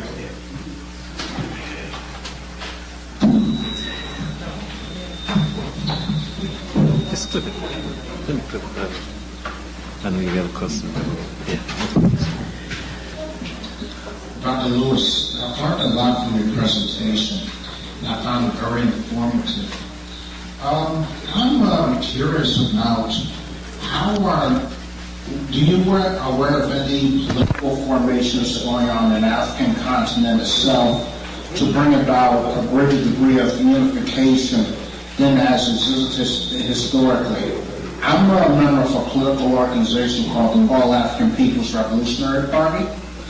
And one of the things we're pushing for is for, Africans to unite on a continental basis in order, to defeat our enemies and, to bring about development. Are there any greater moves going on toward that in that direction that you're aware of? And what is the significance of this, joint effort between the various countries that surround the Congo to get, to overthrow Mobutu? Well, again, to answer the question, and as Mandela just repeated, and as we said, the fact that you had 17 countries joining, their minds got together and said, we got to get rid of this guy. Because with Mobutu there and the Europeans there, they're disrupting the whole continent. So the fact that they decided first mentally to make a decision to get rid of him, so that's Pan-Africaneer. The fact that they pooled their resources, their communication, their guns, their food, that was a Pan-African. That effort was coming from 17 countries. Now add up the population of 17 countries, you might have 300, 400 million. So that means that the political leaders of those countries are basically headed in the right direction. They're not joining the IMF. They're trying to wrestle control from them. They've made some statements and they've pooled their money in the guns. So your power is on the continent. The power of Chinese people is the mainland. No matter how rich or feudal may be here in Indonesia, the power, the security, the future of the Chinese race, if you want to use that term, is China. The future of the Indian base is India. Even though you have 40 or 50 million of us here, over 100 million in Brazil, 200 million in India. It is the 1.5 billion on the continent with the land and resources. That is your base. And if you see the biggest part getting itself together, which it is, you got it already. So that by what they did automatically has helped. You see Cuba helped Angola, which then made it possible to knock off South Africa. And that whole thing made it possible, accelerated to get rid of Mobutu. So you have brought 2/3 of the continent under your control, politically and economically, in less than what, 10 years? That's great. You got China sitting there with a large economy, with weapons, dictating to the United States. India and Pakistan are going to go their way. So this is what we're trying to show you is the pattern of what's coming. And so anything we could do to assist, the brothers and sisters come over, you house them. Understand that you are important as an African people, but you're only 5%.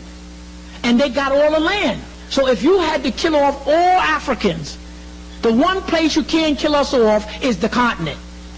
So the point again that I'm making, the 50, 60 million or whoever number of us here is critically important to the continent, but that's the power base. So we help each other.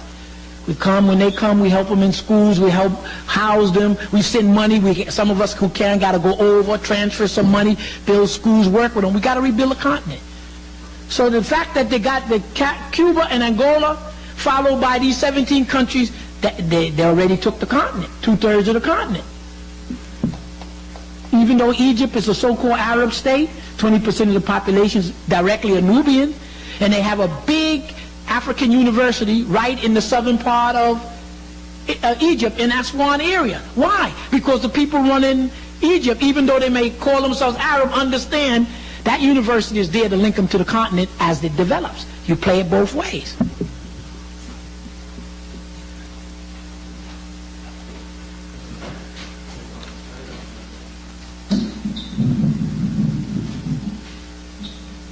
I have to thank you again for the most informative presentation. It's always very enlightening. On this question with China and Japan, again, and what I'm really interested in is some further insights on how is this going to develop and affect, the future. For many years, the U.S. always touted Japan as being the great juggernaut of Asia, while China was like laying in the background, developing itself. And like you say, China is like relatively debt-free as far as the IMF system, whereas Japan is tied right into the trilateral.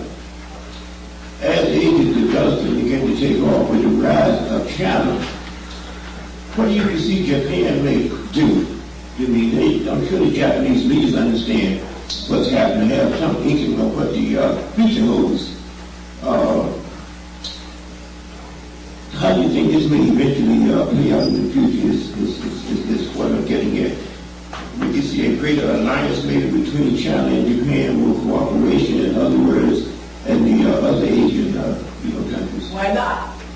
Well, that's my attitude too, why not? The golden question back to you is, that's why now we're beginning to get some information. Yes. We can sit down together and discuss all of Possibilities, because I can't predict any more in the future what Japan's going with China. So your analysis is that they're Asians, they're closer. Japan may say, look, I may have to link with you. You see, Pakistan and India, they're kind of little enemies of religion. You don't know what formation. Now, what happens if China moves on Siberia? Who's going to block them? Well, Russia is asking the United States to help. But if the United States don't help, they're going to have to go to India. So you're going to see these power blocks shift and they take form. We have to make sure that we are strong so that China, nobody else can bother us anymore. That would lead me to the next question I'm going to ask you is, these are an African nation, as far as you know, into that group of African nations. And I think they should be just about every program to develop nuclear technology. Well, I can't. We need one. We need to learn how to build the planes, the tanks, the ships. Or we're going to be laying vulnerable to perhaps the Asians. You know what I mean? Or someone else, whoever the next emerging power is. Now, it's kind of Europe and the United States is kind of tied down trying to control Asia, and they're having a very tough time. That's going to give us some breathing room. Now, Ghana has a nuclear facility already. Yes. To build a nuclear plant, you need cement and steel primarily. Anybody can get cement and steel, and you usually put the nuclear plant along the river so that you can use the water to suck up the water to cool the reactor, right, and for steam. So getting nuclear energy is nothing. It's cement and steel, and again, we got India, Russia will sell you anything. So for instance, if the Congo, for some reason, the men and women who run the countries of Africa, they're going to make that decision. We can't. because we don't control the mass of a country. Okay, when they decide they want a nuclear plant, they can get it tomorrow because Congo's got diamonds, anything that Japan. So you go to Japan now and say, look, I want airplane factory. Say, Japan needs food, right?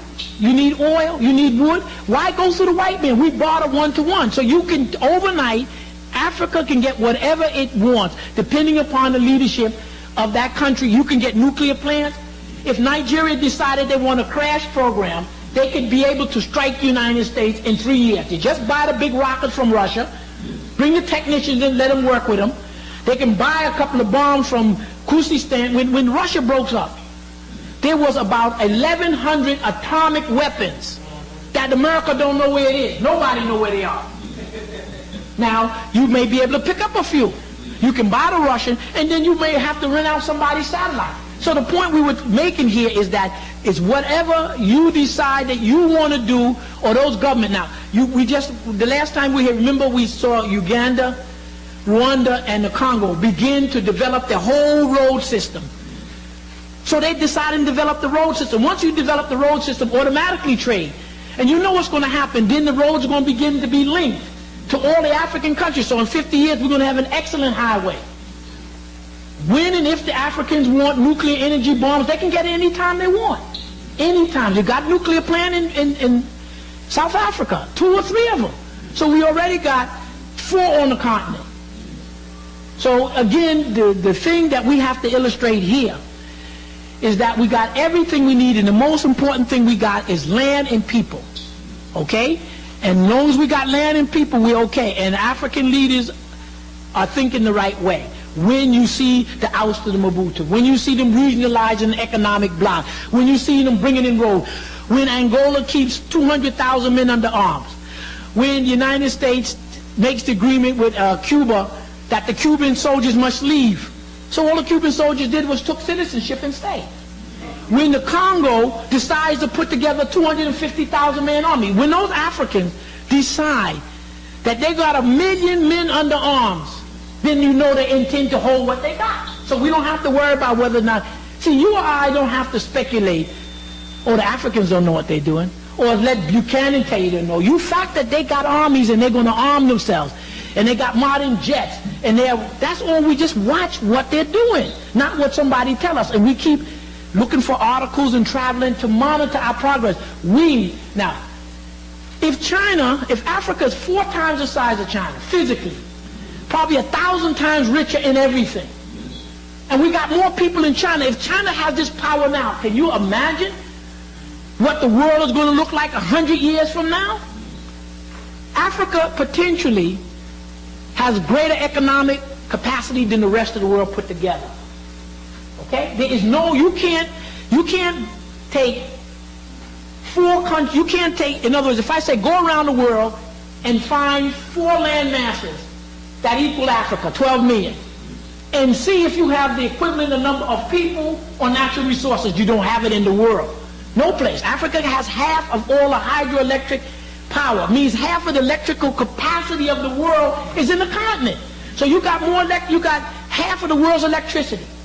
Probably most of the world's oil. They got more oil. Angola and Nigeria got more oil than Saudi Arabia. And the rest of these countries, they haven't even tapped it. So when you look at it, the main thing is to protect yourself so no one can come and take it back, and to get your minds clear on who you're supposed to use these natural resources for. Not for Europe, not for Japan, not for the rest of them. And that's what Japan and China and all of them were doing at that conference in Uganda, sitting down on the table. How can we work, my African brother? What can we trade for? So you know you got it, but I mean, we have to understand what's going on rather than letting somebody, oh, them Africans, this African. And you know when Dr. Ben gives the lecture in Egypt or as he taught us all his travel, you can go and show that Africa gave the world everything, so you know we're not short on technology. And as the article said, they didn't have to tell you, you can buy anything. Nobody has a monopoly on technology anymore. So there is no excuse. So the Africans can buy what they want when they want.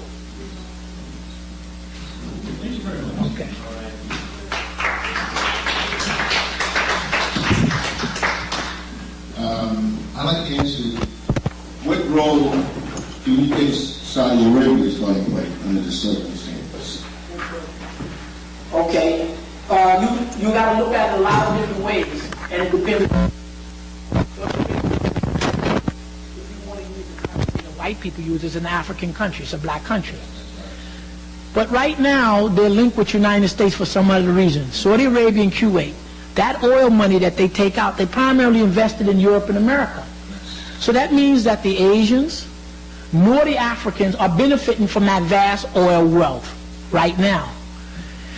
Iran has asked Saudi Arabia plenty of times, if you're a Muslim, why aren't you spending the money with other Muslims? All Muslims, Saudi Arabia, you know what they're doing. So it appears that Saudi Arabia and Kuwait are right now in the mindset of having the financial wealth. The leadership is living great. They're hooked with the Europeans, and they obviously aren't putting the monetary investment into the long state of, let's face it, if you're Saudi Arabia, you're going to need Africa, but they're not investing in Africa. You're going to need Asia, but they're not investing right now. When Iran and Iraq get enough nuclear weapon to protect itself, the chances are they're going to take Saudi Arabia over. Who's going to stop them? The United States is going to be too weak by that time. Europe is out of the picture. So when you look at the global forces that are shaping, it's going to be Iran, Iraq, and those Asians going to be a power block. Then you got India and Pakistan. I don't know how they're going to juggle. Then you got this powerful giant you call China. Now, if they invade into Siberia, who's going to stop them? I don't know who's going to stop them. Then you got Japan looking with China. Then you got to look at Africa, this vast continent. As we're putting things together, nobody's going to be able to stop us. So to answer your question, I wouldn't want to be Saudi Arabia. In between Iraq and Iran, I wouldn't want to be. That's my point. Thank you. You got the best in Africa. You don't trade it with anything. Thank you.